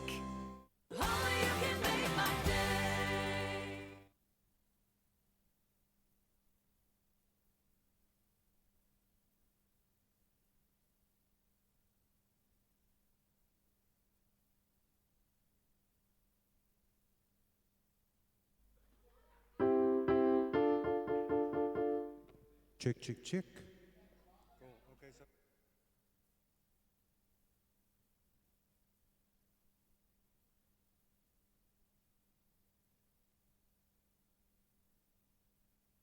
It's my feel-good breakfast show. Welcome back. Yeah, to your Feel Good Breakfast Show. You still got so many crumbs to clean off your jersey. You need to just make sure. Don't worry. You're presentable. Everyone's always here on standby to help us out. I mean, look at the wardrobe ladies. They're there to sort it out. Thanks, Leanne, for this. Shady lady, always trying to get my blood. All right, let's catch up with the news. In your national news this morning, the new head of the Investigative Directorate at the National Prosecuting Authority, Hermione Cronje, says brave journalists have played a key role in exposing widespread corruption in South Africa and have helped enhance democracy by their work. The Tshwane Metro is to renovate a warehouse that could be used by homeless people as police investigate whether a serial killer is on the loose following 5 deaths in the city.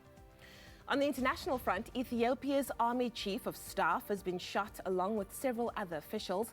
Prime Minister Abiy Ahmed said yesterday the government said it had thwarted an attempted coup in the autonomous Amhara region. The British Minister for the Middle East and North Africa, Andrew Morrison, yesterday said in a statement that he had had open, frank and constructive talks with Iranian government representatives about rising tensions in the region during a visit to Tehran. And then finally, showing off his new suit during his State of the Nation address last Thursday, President Cyril Ramaphosa said that it was made at a factory in Cape Town, as was his shirt and tie. And with that statement, the message came through loud and clear to buy local. The South African Clothing and Textile Workers Union has welcomed the call to South Africans by the President to buy local products, and Proudly South African says that the President is leading by example. Utterly thrilled by how well the suit fitted, the factory's Fred Robertson said that it cost a fraction of an imported suit, but is of the highest quality. The clothing and textile industry has suffered major job losses and revenue losses due to cheap imports. Well, that was your 8 o'clock news update. Here's a final look at what's happening in the world of sport with Graham.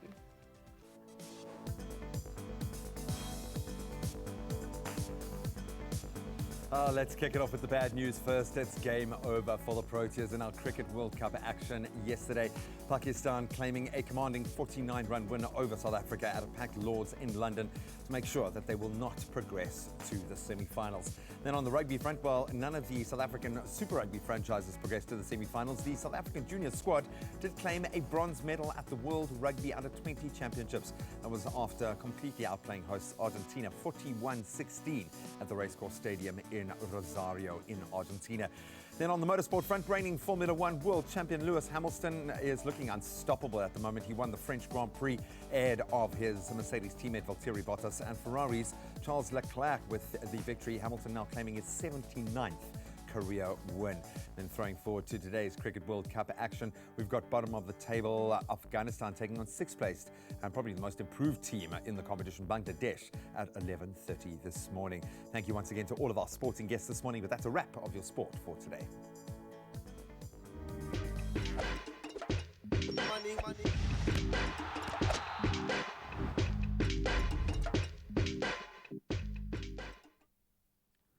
Thank you so much, Graham. Let's take a final look at your roads this morning. Starting off in Gauteng, out in Bedford View, there has been a multi-vehicle accident that's on the N3 southbound after Linksfield Road obstructing one lane, so please do approach with caution. And if you're in the Western Cape, out in Guguletu on the N2 inbound, there has been an accident that's between Airport Approach Road and Robert Sobukwe Road. One lane is closed and causing heavy delays, so please do pay attention there. And off to the train lines, there is a delay of 30 to 40 minutes. That's on the Central Line due to sets out of service, infrastructure problems at Mutual, Langa, Philippi and speed restrictions.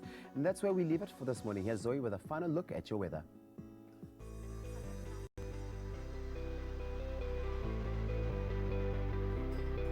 Well, here is a quick and final look at your weather and those beautiful sunrise photos we've been receiving. A big thank you to Christo Mart for your beautiful grey skyline. That's from Boschendal, as well as Banga Mochwao for your sunrise picture from Pretoria. And lastly, Fatah Khan, one of our regulars, thank you for your spectacular sunrise from Hillcrest. Now here's a final look at the temperatures. Starting off in Polokwane, clear skies with a low of 5, a high of 22. Mbombela 7, reaching a high of 24. If you're in Pretoria today, it's sunny with a high of 19. Johannesburg reaching a high of 18. Mahikeng starting off with 0, reaching a high of 21. And a very cold start for Klerksdorp, a low of 2, a high of 19.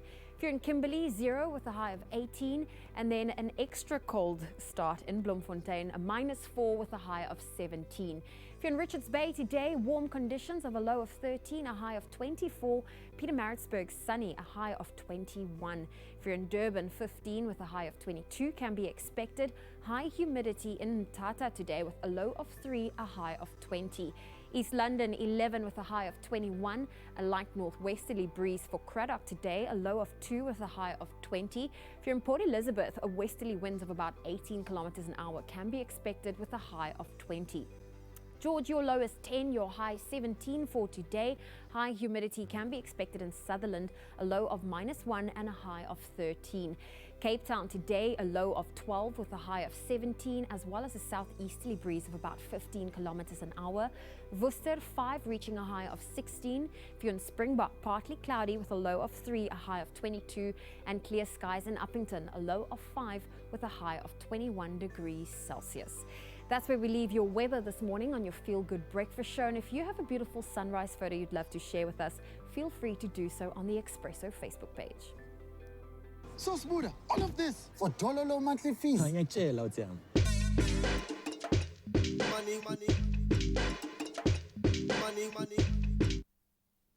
Well, by the looks and sounds of things on social media, you've certainly been enjoying the music this morning. Everyone is loving it so much. And why not? Of course you would be. You've got international jazz musician Coco Jao here in the studio ahead of the performances he'll be giving at the National Arts Festival in Makanda very soon. But right now, here he is with a song called Comes Love.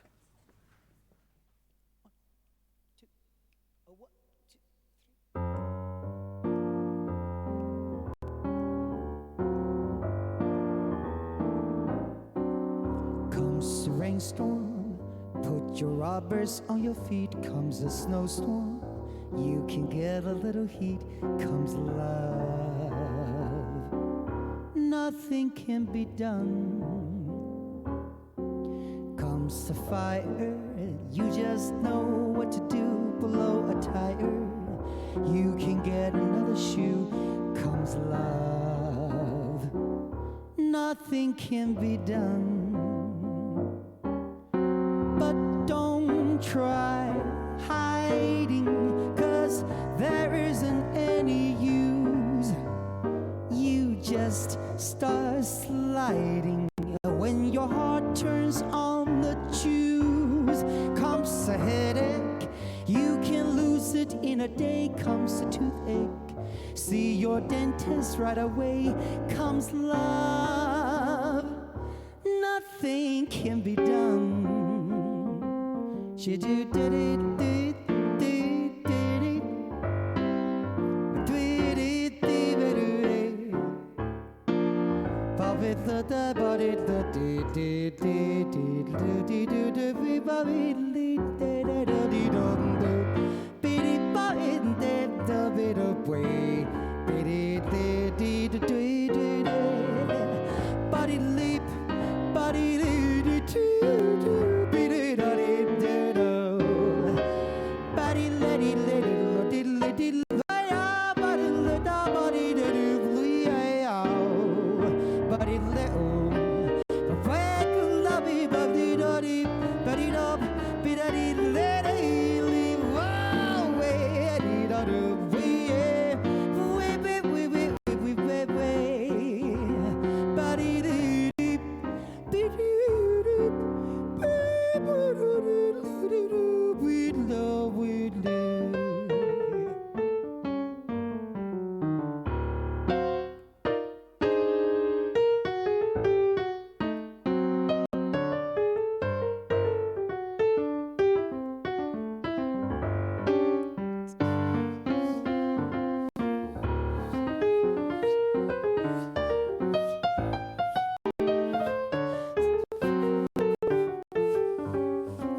Comes the heat waves, you can rush to the shore. Comes a summon, you can hide behind the door.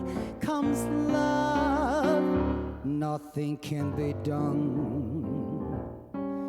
Comes the fire, you just know what to do. Below a tire, you can get another shoe. Comes love, nothing can be done. But that's all, brother, if you ever be in love. That's all, sister, if you know what I'm speaking of. Comes a headache you can lose in a day. Comes a toothache, see your dentist right away. Comes love, nothing can be done. Oh no, nothing can be done. No, no, no, no, no, no, no. But nothing can be done. Big or small, we've got it all. Everyone will find something at the Crazy Store. It's no wonder South Africa considers the Crazy Store the crazy fun place to shop.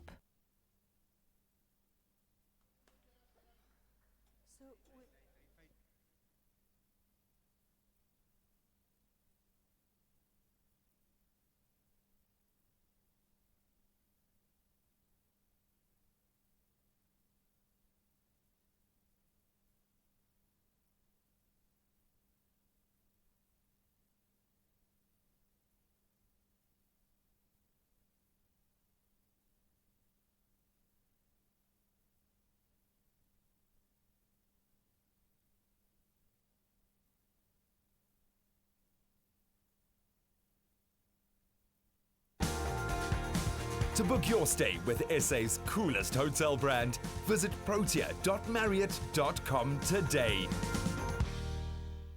It's my feel-good breakfast show.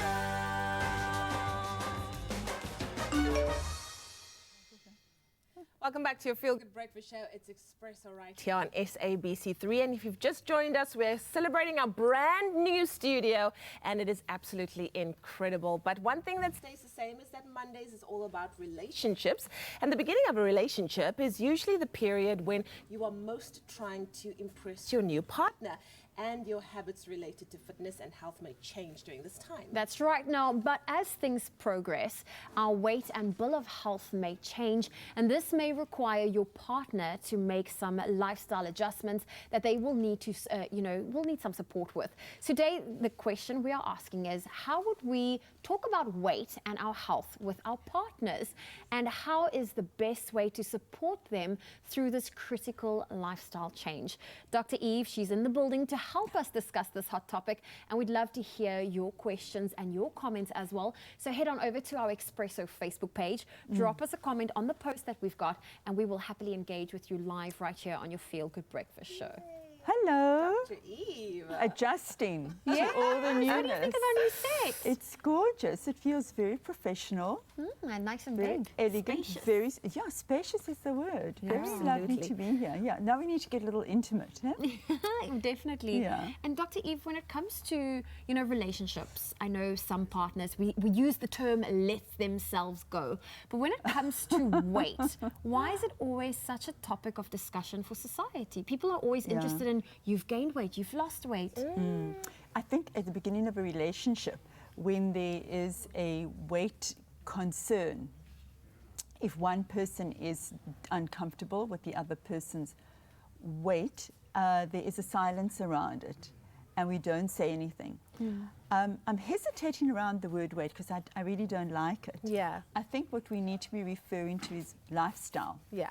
Because actually, if somebody has an increased weight, then it's because their lifestyle isn't healthy. And when they meet, some people might be defensive and say, well, I've gained a few pounds, but I plan to lose it. So you walk into the relationship with a sense of hopefulness that this person is going to adjust to my lifestyle, which may be healthier and may be one in which I'm very conscious of it.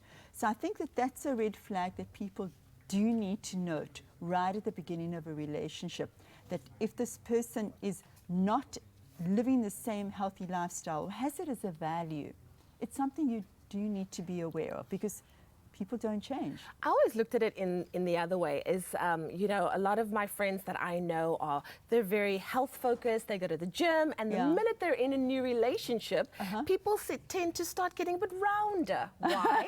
Because you're going out You're more, eating more, you're going true. for dinners more. That's true. And a friend of mine always says relationships make you fat. Yeah. Not necessarily in a good or a bad way, but why Right. is it? Why is it that within a relationship, our health focus or our weight focus tends to change? There are two parts to it. The one is that your relationships are going to make you fat. And then there's also research that shows, Leanne, that if a couple exercise together or they take on a healthy lifestyle together, then it's much easier, it's much better. Then they really do kind of get committed to a healthier lifestyle. But to come back to Zoe around the story of weight, why do we put so much focus on it? I think it's way, way more difficult today because of Instagram. That there's this whole competition going and this whole comparing going, and that's incredibly difficult. But the question is, how does a partner deal with it, with somebody else? That you notice that somebody has got larger, especially like after a baby or during menopause, or when changes are happening, when there's a crisis and somebody may layer themselves just to get some comfort for themselves. So there are a few kind of like golden rules that we do want to observe so that people will feel more comfortable and the relationship doesn't get that strained. Because there is this now extra layering of weight, or the person is not embracing a healthy lifestyle, like they're not exercising or gymming or going for dance classes. Okay, well, we'll certainly unpack all of those golden rules with Dr. Eve. If you've got a comment or a question to weigh in on our conversation, head on over to the Expresso Facebook page, leave your comment on our post, and we will connect with you live. So for all the guys out there who like a clean shave but struggle with a razor burn or post-shaving inflammation, this one's especially for you because Graham's here to share some very simple yet effective shaving hacks for anyone with sensitive skin with the help of Bex Flex razors and comfort shaving creams. Because you are the expert, man. You're the guy with the beard. You understand what it's all about. And you might have noticed that I've been growing this beard out a little bit because at some point in this magical beard journey that I've been on, I'm going to be putting our Big Flex disposable razors to the test. And I thought, let's give it a proper job. Excellent. But obviously maintaining this beard has involved a lot of crafting and panel beating around. I can only imagine. And dude, Father's Day turned me into the beard guy. For some reason, I've been sent by every single beard company out there, every kind of manicuring product. So thank you so much, guys. I appreciate it. But it's been awesome. I gave myself kind of a masterclass so that I could speak with some sort of authority. Excellent. So when it comes to the shaving cream, how important is that, especially when we're talking about people with sensitive skin? Oh, dude, it's absolutely vital. If you think about it, your skin does have a lot of natural oils that protect it, that replenish naturally. And when you're shaving, you're scraping a lot of those oils off, and we'll delve a little bit deeper into that. But having the correct shaving cream to moisturize your skin is a big part. To protect your skin is a massive part. But when applying that shaving cream, and whether it's a gel or a cream, because you can go either way, and guys kind of will develop a preference for it. They both work equally well, and the comfort range is fantastic in terms of what it can do for your skin. Opt for something if you are more prone to a rash or more irritation, and you know your skin. By the time you're old enough generally to start shaving, you know your kind of makeup. The Comfort Range Sensitive is specifically designed to lessen that irritation and that inflammation after the fact. And when you apply it, use a barber's brush, dude. It's just get one of those. It's a good investment. When you can go. But it actually it stimulates the skin, but it stimulates the hair as well. It lifts the hairs, and if you're using a circular motion, it exfoliates the skin, so there's less dead skin cells to irritate between the blade and your skin itself, and it also lifts the hair up so that it's easier to cut. So it's not just a thing people do. There's an actual purpose to it. I didn't know. And it looks cool. Yeah. I remember seeing my granddad shave like back in the days for like the first time, and then he used one of those single blade razors that you had to like screw it on. Yeah, like exactly. And then came the 2 blades. Then there was a 3 blade. Is it a case of the more blades, the better the shave? The life-defining 5th blade, and you do get 5 blades, and they're incredibly sharp. And I think that's where a disposable razor is good, because the sharper the blade, the better. So using a disposable means that you can always keep updating, and these are incredible value for money. But more isn't necessarily a better shave for more sensitive skin, because remember, each blade is going to remove more of those essential oils off the skin. So for you, the Flex 3 might be the way to go, and you're not going to get less of an effective shave with less blades necessarily. It's what works for the shape of the contours of your face. Yes, is one big part of it. But if you are prone to a lot of inflammation after the fact, less blades will help you out. So knowing that you can get an option of less but just the same competency of shave. Yeah. It's a perfect balance of. So I would really recommend, if you are prone to that irritation after the fact, use the Bix Flex 3. And I'm just going to throw in there as an added bonus, you want to moisturize after the fact. We hear about aloe vera and vitamin E being fantastic for the skin. You've got a strip there, a moisturizing strip on the blade itself that helps to moisturize and lessen that kind of the effect, the impact of the shave while you're doing it. So a lot of these things, what I'm loving about this is stuff that you would normally only find in like a full shaving kit. You're getting in one disposable razor, which is a lot more cost effective. And then of course you can keep those blades sharp just by replacing the razor. You don't have to go and spend it. And blades are expensive, dude. Razors are expensive, so get yourself onto the disposable train. And you also have great opportunities to win. But hopefully that's kind of, and I'm saying a lot of this to myself because I'm going to have to shave all of this guy off, and I'm taking great note as to what I do to my skin. You know, once I shave this off, I want beautiful conditioned skin after the fact. So yeah, it'll be interesting. I'm probably going to test out all three of the razors to see which gives me the better test. But I'm happy to be the beard guy for the time being. You've definitely given us all the hacks we need. I feel like an expert now. I found out some things that I didn't know before. But make sure that you tune in on Thursday when we talk to a dermatologist about the right ways to treat your skin to get the best possible shave. And in the meantime, purchase your Bic razors, shaving cream and gel at leading local retailers, and learn more about the product range at za.bicworld.com.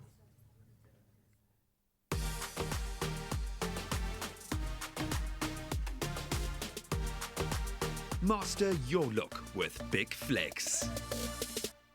Well, we are talking relationships with Dr. Eve. We are back, and of course, she is our relationship expert. She's in the hot seat helping us to discuss and unpack how to talk to our partners about their weight and health.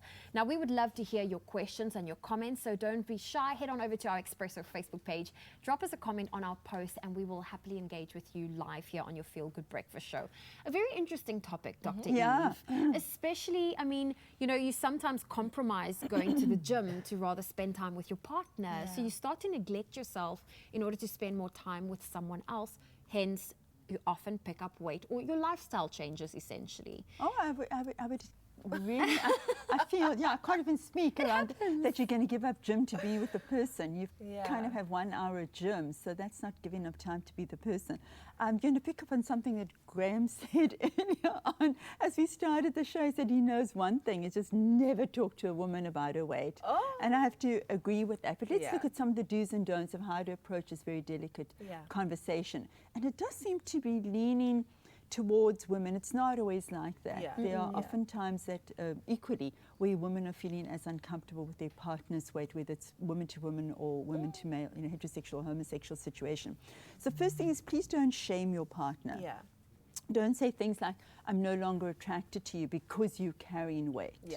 Also, don't make the whole conversation and the focus all around weight. Don't make the relationship all around that, because this person is thinking about the weight and lifestyle and what they're not doing and what they should be doing, like 24/7. It's a very difficult, weighty subject for them.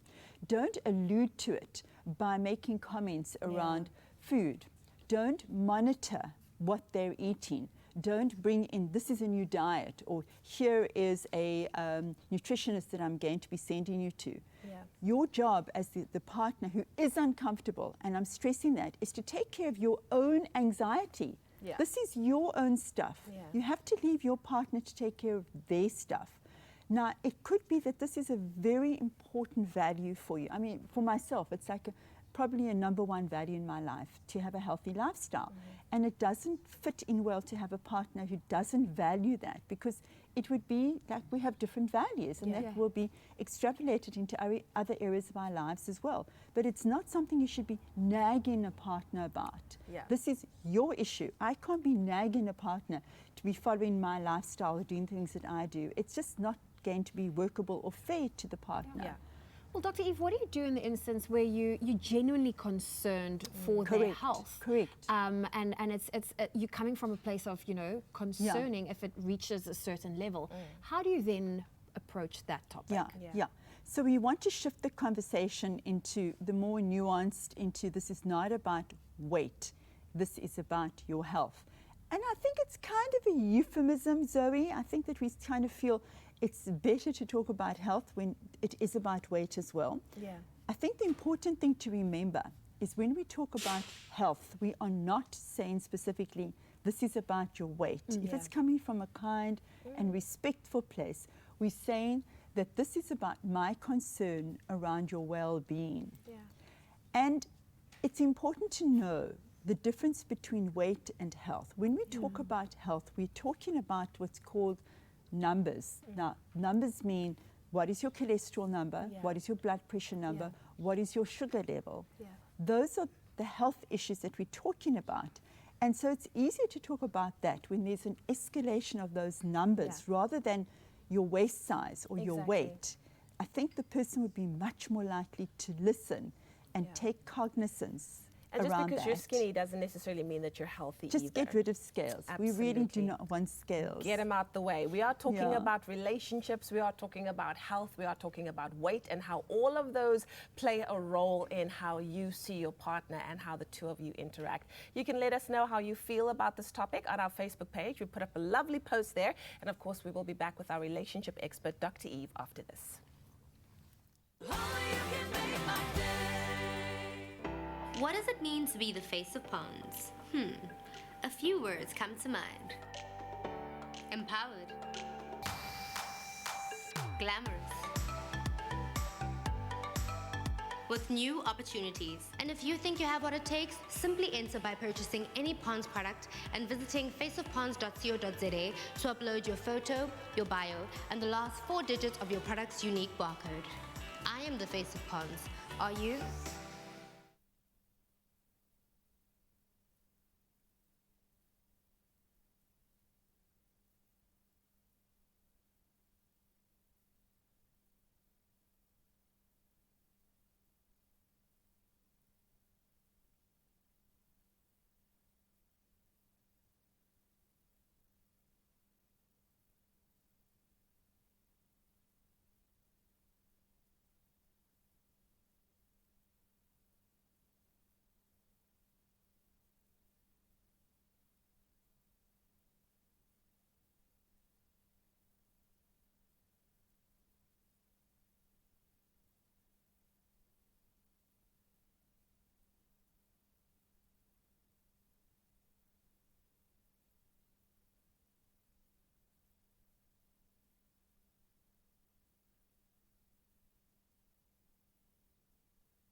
It's my feel-good breakfast show.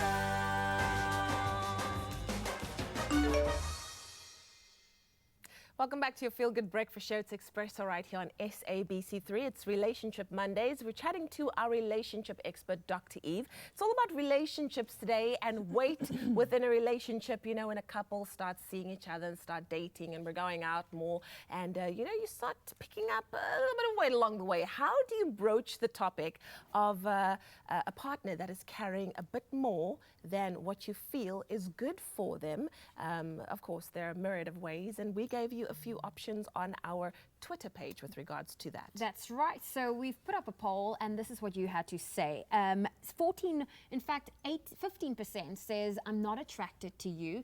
7% went for the option that says nag. And Dr. Eve, 78% of our viewers said, how can I help? Wow. Oh, everyone's been so kind. How can I help? How can I help, darling? Yeah. So I think again, it's the way that how can I help? Is it going to be a pressure of how can I help? Because I think you really need to Yeah. lose weight, or I think you need to be gymming more. So be very careful. Ideally, you do want to say, how can I help, rather than nagging or rather than criticizing and shaming the person. We don't want that to happen. Yeah. I think there's another element to lifestyle as well, and that is if somebody becomes ill or if somebody's on medication where they're not able to follow a healthy lifestyle, or they've undergone some kind of surgical procedure, or going through something like menopause, then it's a different kind of support, and then it is, how can I help, from a genuine point of view. Once again, it's not about saying to the person, I'm going to create a diet schedule for us, I'm going to put up a routine every Monday, whatever, we're going to go to the gym together, we're going to do this together. It's about really listening to what the person needs and what the person is capable of in that time, and going through an acceptance that there is a body shape difference. And for all of us, there's going to be body shape differences as we age and as we go through illnesses, medication changes, menopause, andropause. We do go through these changes. The focus really is, how does it impact the relationship? And this is what I would love to invite our viewers to share with us. How has it made a difference to you in your relationship? Have you found that I am no longer sexually attracted to this person, so I'm not being sexual, or I'm now having an affair with somebody else because I don't find this person attractive anymore? Or is it because a deal breaker, and I literally have left this relationship because this person is not showing respect for themselves, or I feel uncomfortable hanging with this person. I don't think that they are respecting me and what my value system is. And I'd love to know how people are negotiating this with each other in their relationships. I think there's a lot of people that deal with that within their relationships, and it's I not do even about too. how the other person sees you, it's how do you see yourself? Yeah, You know, how secure do you feel in the relationship now if you've maybe gained weight or lost weight or feel unattractive as a result of that? So you can go to our Facebook page, let us know how you deal with that within your relationship, how you broach this topic, and of course we'll be back with Dr. Eve one more time after this. It's so important to have the support of a partner, hey, to give Absolutely. you that motivation and inspiration. But on this Monday morning, we found inspiration in the first African women's team to summit Mount Everest, and this they plan to do in 2020. Which is next year. I mean, we're talking about Alda Waddell, Lisa Gehring, Deshan Daisel, and Tumi Mpahlele. They are training intensely for the life-changing experience. Now, let's see what Musa was able to keep up, or if she was able to keep up with these powerful women. Hello, ladies. Hello. Hi. Hello. Hi. 4 women from South Africa are preparing to make history by summiting Mount Everest as the first all-women club from Africa. I'm at the West Cliff Stairs here to meet up with the ladies as they prepare. We ready? Ready. Yes. Let's go.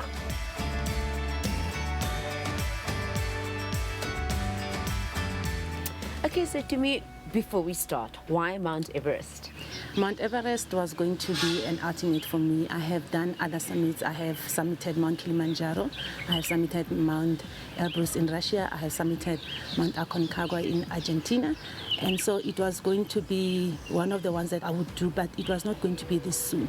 But I was fortunate enough to be able to join this team for 2020, which is quite fantastic. It was on the cards, but I'm very glad that it was able to be 2020 for me. That is fantastic. Have you always wanted to climb Mount Everest? Yes, I've always wanted to climb. My first real climb was Mount Mulanje in Malawi. After summiting Mount Mulanje in Malawi, I knew that I wanted to do more of those. Mount Mulanje is not very high. As you take on more mountains, as you take on higher mountains, you know, even higher mountains call. So Mount Everest was definitely one of the ones that I would have done. How intense is the training for something of this magnitude? The training is fairly intense. We have to make sure that we have endurance, we have body strength. You have to develop your upper body, you have to develop your lower body, your legs, your calves. But for Everest, it's more than just your physical strength. It's also your mental preparedness, because you spend a lot of time on the mountain. It's many weeks that you spend going up different camps. That means that you are away from your family, but it's also extremely cold and extremely testing. So there is an aspect of mental preparedness that we also incorporate into our training, and that's what the whole team is actually looking at. I climbed Kilimanjaro in 2008, and the training for Kilimanjaro and Everest is completely different. Kilimanjaro is 5 days up and 2 days down. Everest is an 8 weeks expedition. Kilimanjaro is walk, walk, walk, walk, climbing up. Everest has got some technical. You need harnesses, you need jabras, crampons on your feet, so you need a little bit different training for Everest. So I live in a state, and I've calculated an 8-kilometer route for myself. So I walk the route and I walk it at time. So my best time is 65 minutes. I hope to get that down, and then eventually you put weights on your back to make sure that you can carry the weight, because Everest is not just about walking, it's about being able to carry the weight with you as well. So I will start with how my weekly plan will culminate, because at the moment it's cardio stuff, but Everest is not just about the cardio. I will eventually pick up on the swimming part, because for me swimming, that's how I've prepped for Everest before, for lung capacity building. And then the strength training, of course, your whole body needs to be ready for this thing, from the toes to the top basically. Climbing Mount Everest is a big task. I can't imagine how it was going to be if I had to take it all on my own.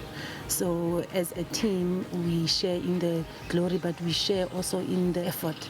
So we look out for one another. Think of the time when we will be in the mountain for many weeks, and we are talking at least 6 weeks and many more. In a team like ours, there is the sisterhood.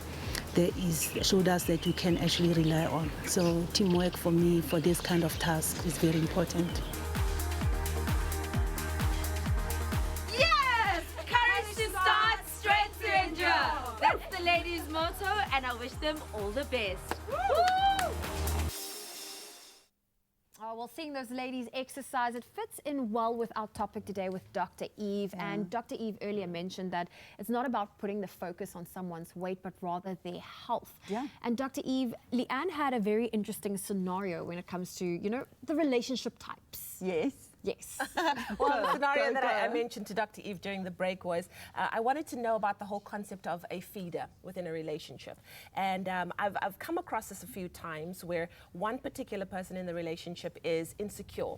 Mhm. Insecure of what their partner looks like. Yeah. Maybe they're really, toned and svelte and all of that, and feels like if that person was not as confident or secure within themselves, they would be more attached to them. And so you start spoiling them with treats and dinners and going out, and before long, and telling them how much more attracted to them you are as they grow bigger. Yeah. But it's all a way of addressing your own insecurity. Yes, and indeed. if they feel more insecure, they'll never leave you. They'll cling on to you. They'll cling on to you. So, And I've I mean, seen that's this the thing, time it's the feeder. and time again. Yeah, that's something called the feeder. So beware of the feeder who's giving you chocolates and cake and encouraging you to do that. Give me an apple. Yeah, and that's Flowers. control. It's called control. So what do we want to do if you do have a partner that's making you feel disquieted, that's making you feel unsettled because he or she is not following your regime or looking the way that you want them to look? And then also this person is really struggling, and you do want to have empathy because people do struggle with weight. People struggle with eating disorders. Yeah. This is a very, very real thing, and there's a difference between an eating disorder and somebody who is just not following a healthy lifestyle. Yeah. So the way that you work with them is, as I said, with empathy, having a sense of compassion for their struggle, because it is a struggle to try and find time to exercise and to follow a healthy lifestyle and to be the weight that you want to, or look the way that you want to be looking. And one of the beautiful things to do is to be encouraging them that when they do begin to do any small thing, any small adjustment that they make, to be saying to them, I'm sure you feel more energetic. I'm sure you are feeling more positive about yourself, or I'm enjoying seeing that you are much more present and happy with yourself. So noticing that they are doing something for themselves at their own pace, but that their energy is up, their mood is going to be elevated, their own sense of self and their quality of life is going to improve. And it's focusing on those aspects rather than saying, your pants look better on you. Or I'm going to buy you that outfit because you will fit into that outfit better. That is shaming, that is blaming, that is judging. You don't want to do it. The bottom line message is take care of your own anxiety because you're uncomfortable with the way that that person's living. And it can be a deal breaker.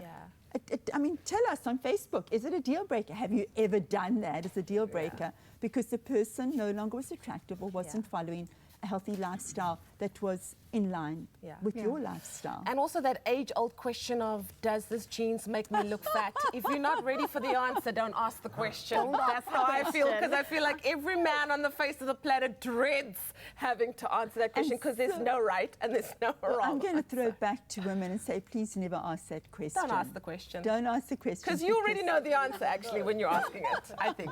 You do. Well, Dr. Eve, thank you for joining us for today's conversation. And welcome to our new studios. Yeah, it's beautiful. Look forward to being here. Lots more. Yeah, of course. So, and if you have a comment or a question, you can always head on over to our Expresso Facebook page. Leave it there for us and we will answer it for you. So I'm so well conditioned, actually. I don't even want to pass comment right now. Yeah. I just want to say you look fantastic. Yeah. You all look amazing. It's about how you feel, and honestly, if you want to help to guide someone on a process like that, set an example. That's all you can do. Just shut your mouth. But you also do have to be sensitive as well. And these instances take place in relationships so many times after childbirth, for example. And it's really about how you introduce that conversation. But a very, very important one to have. Absolutely. Nothing. I have nothing to add. We're going to go to a break. I'll see you in a moment. What are you wearing now? Fantastic. You're fantastic. Get to a crazy store in your town this school holiday and discover a treasure trove of arts and crafts for the whole family to enjoy, as always, at great value. Paper, paints, modeling clay, sketchbooks, glitter, crayons, aprons, rubber stamps, ribbons, felt tip pens, learn to paint sets, and a whole universe of creative fun at crazy good value. Only at the Crazy Store. Holidaying near or far, there'll be one just about wherever you are.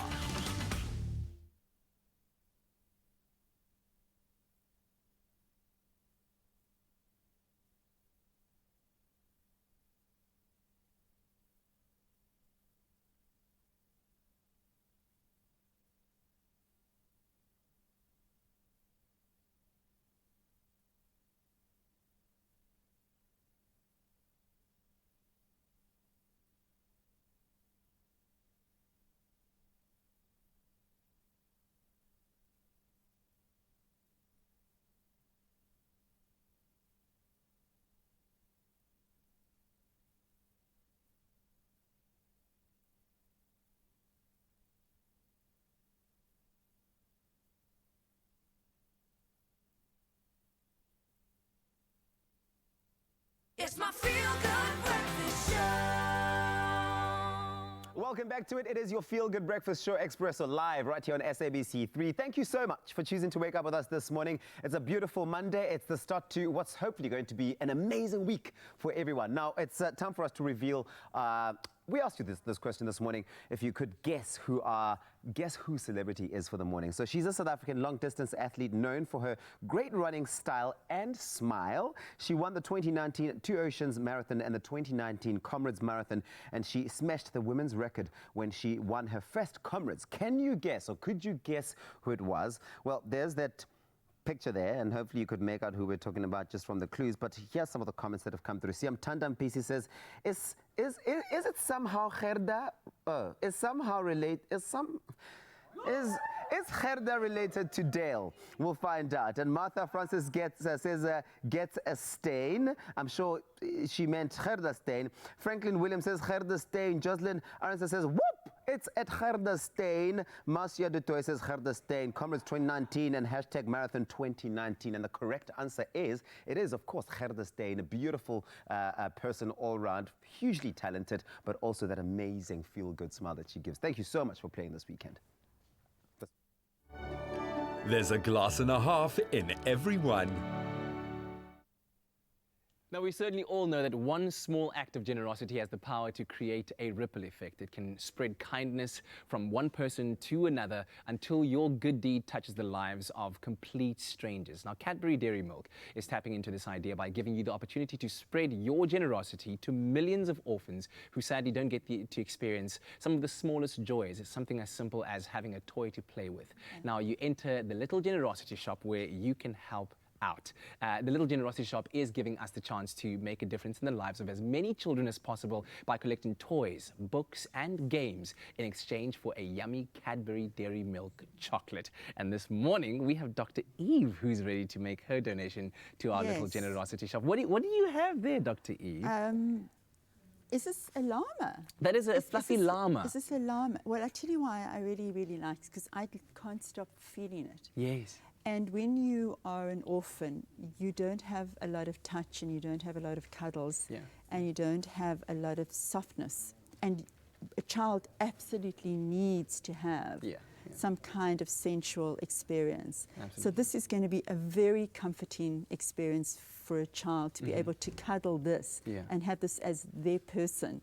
So I would love to give this to a child. Excellent. Were you much of a fan of fluffy toys growing up? I think they're absolutely essential. Yeah. You know, the blanket, something to hold on to, the soothing.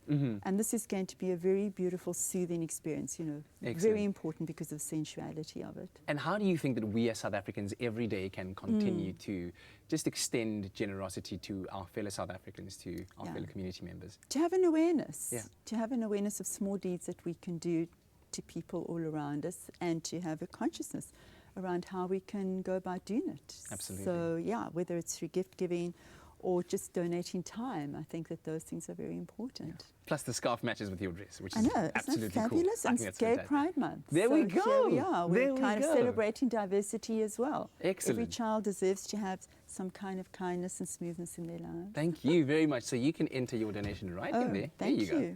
As you can see, we've got quite a collection over there. Lovely. So in exchange for your generosity, Yes. Dr. Eve, you then get to choose a Cadbury Dairy Milk chocolate. That's So not good for my healthy lifestyle, You can have one block per week, okay? It'll Okay. last you a while. So we've got a creamy wow. white over there, biscuit flavor, whole nut over there. Which would you like? Creamy white. I love white chocolate. There we go.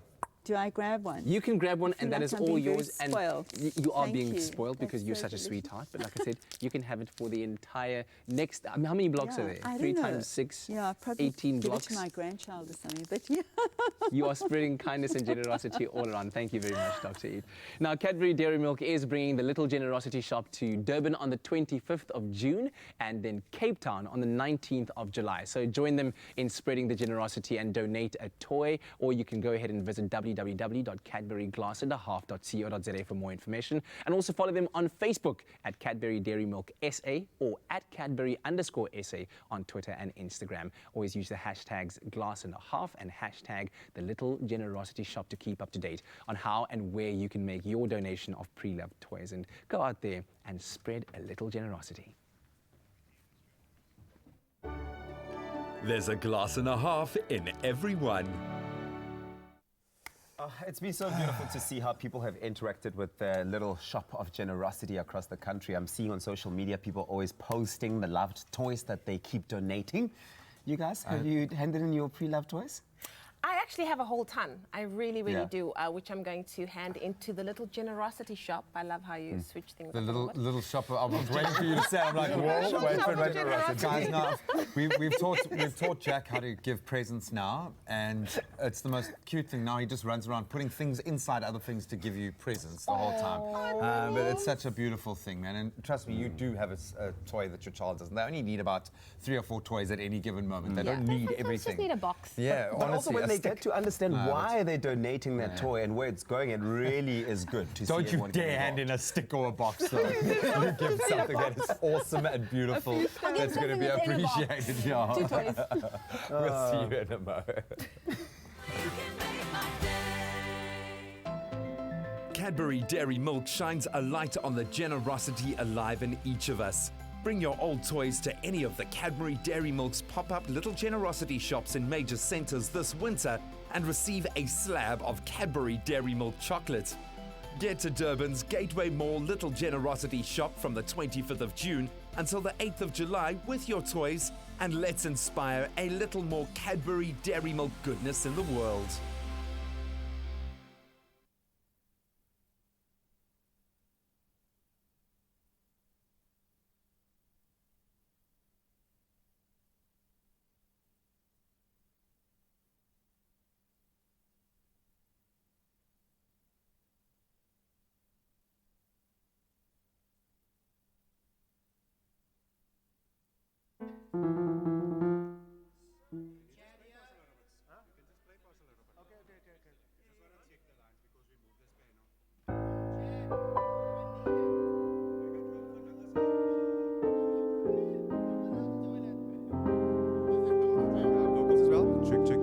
1, 2, 1, 2.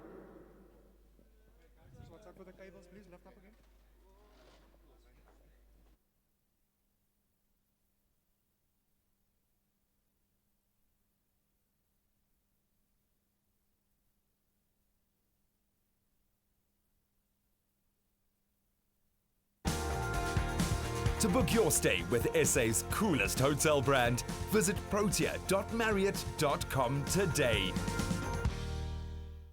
It's my feel-good breakfast show. It's time for a little bit of feel good. So good. Oh, welcome back to your Feel Good Breakfast Show. It is Expresso right here on SABC3 in our brand new studio.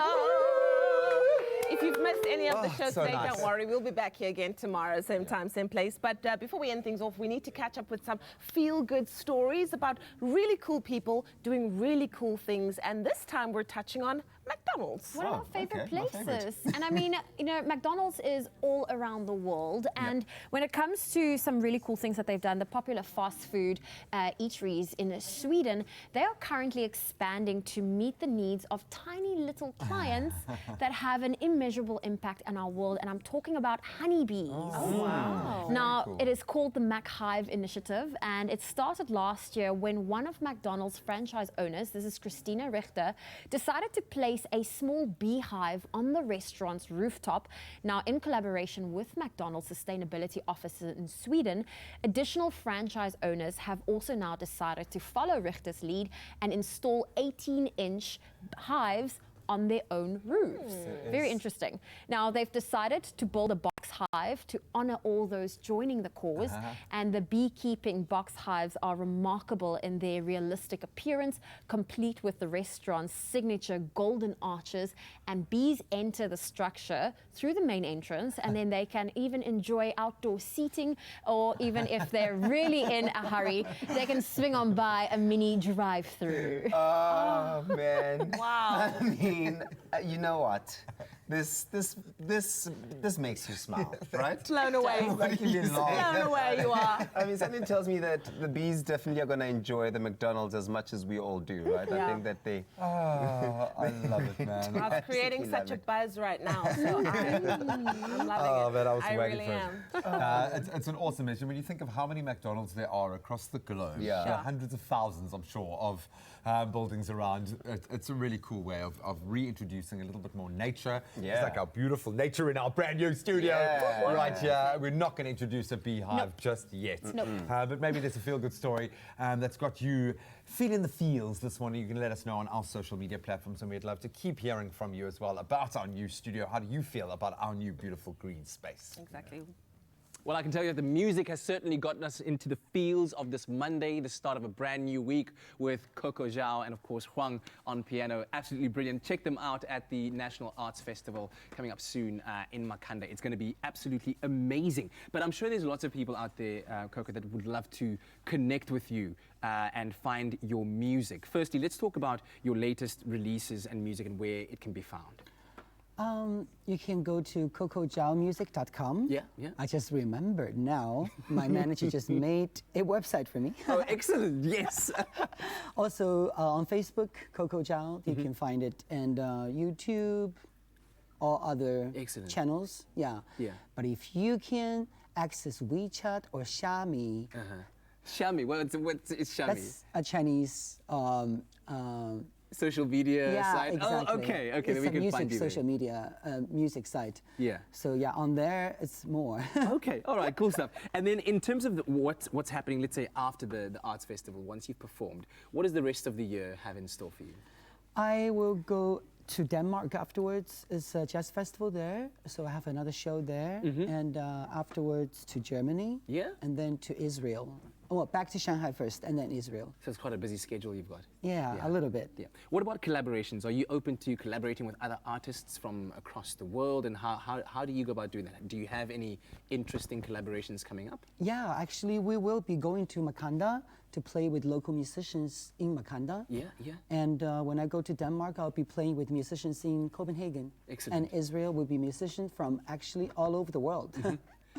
So not just a musical exchange, a cultural exchange as well. It's Beautiful stuff. fun to make it that way. Yeah, it's been great having you guys here. Thank you very much for the music. Thank you. Enjoy the rest of your stay in South Africa. Katlego. Yes, brilliant. All right, here we go. One last song coming your way now. It is Coco Zhao and Huang with Sunday Story. I know it's Monday, but let's pretend it is Sunday.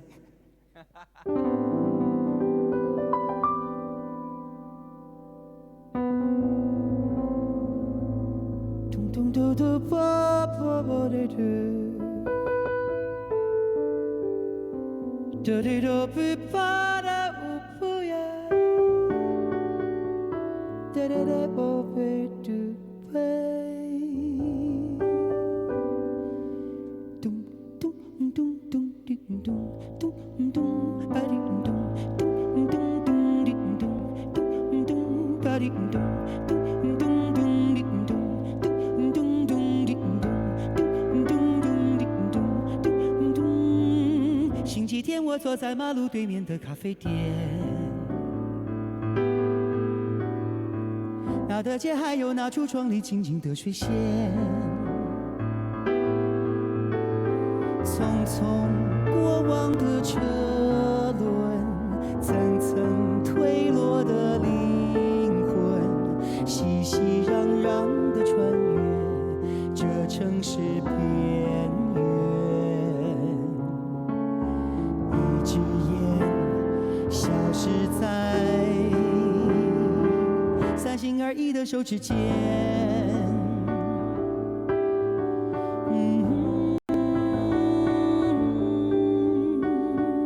不了解彩色的广告牌下面的谎言，电影院正上映着与我无关的情节，什么让我在改变？什么又让我怀念？距离不近也不远，模糊了空间。这种感觉停留在无法言喻的一瞬间。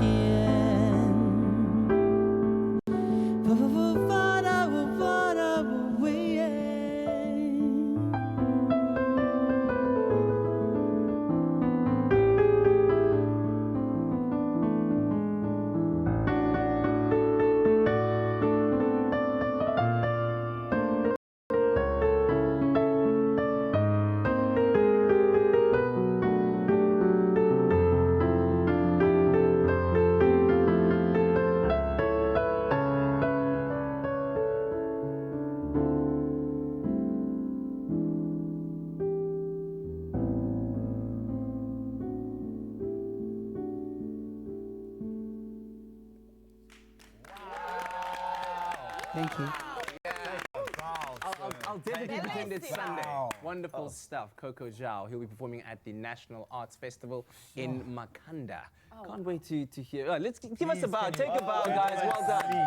Well done. Beautiful music. Superb. What a beautiful way to kind of enter into our new space. Yeah. It feels. I'm going to say it again. Woo! We're in a new studio, housewarming man. of sorts. Yeah. We do need a housewarming. I dig it, man.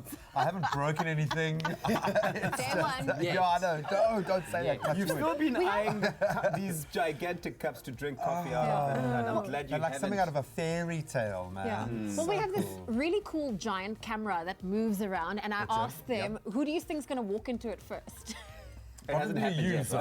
I think between me, has anyone knocked their heads yet? No, between me and Zoe, I don't know. It's going to happen. No, luckily, Sean is an expert at dealing with our idiocy. Oh, Zoe, really? Likely a story. Yeah. Hey, listen, we've also got to say thank you to our friends at Valence for the very cool furniture. Very nice. Guys, are we allowed to have spots like Sheldon and Big Bang on the couch? As in like can we take ownership of a spot? Well, I feel like I've already got mine. Yeah, I've already got mine. It's got my signature and everything. Yeah. Bye, everybody. We love you so much. We'll see you tomorrow. Adios, love you. muchachos. Bye. No one. Expresso Morning Show, made with love by Clover. Another feel-good production.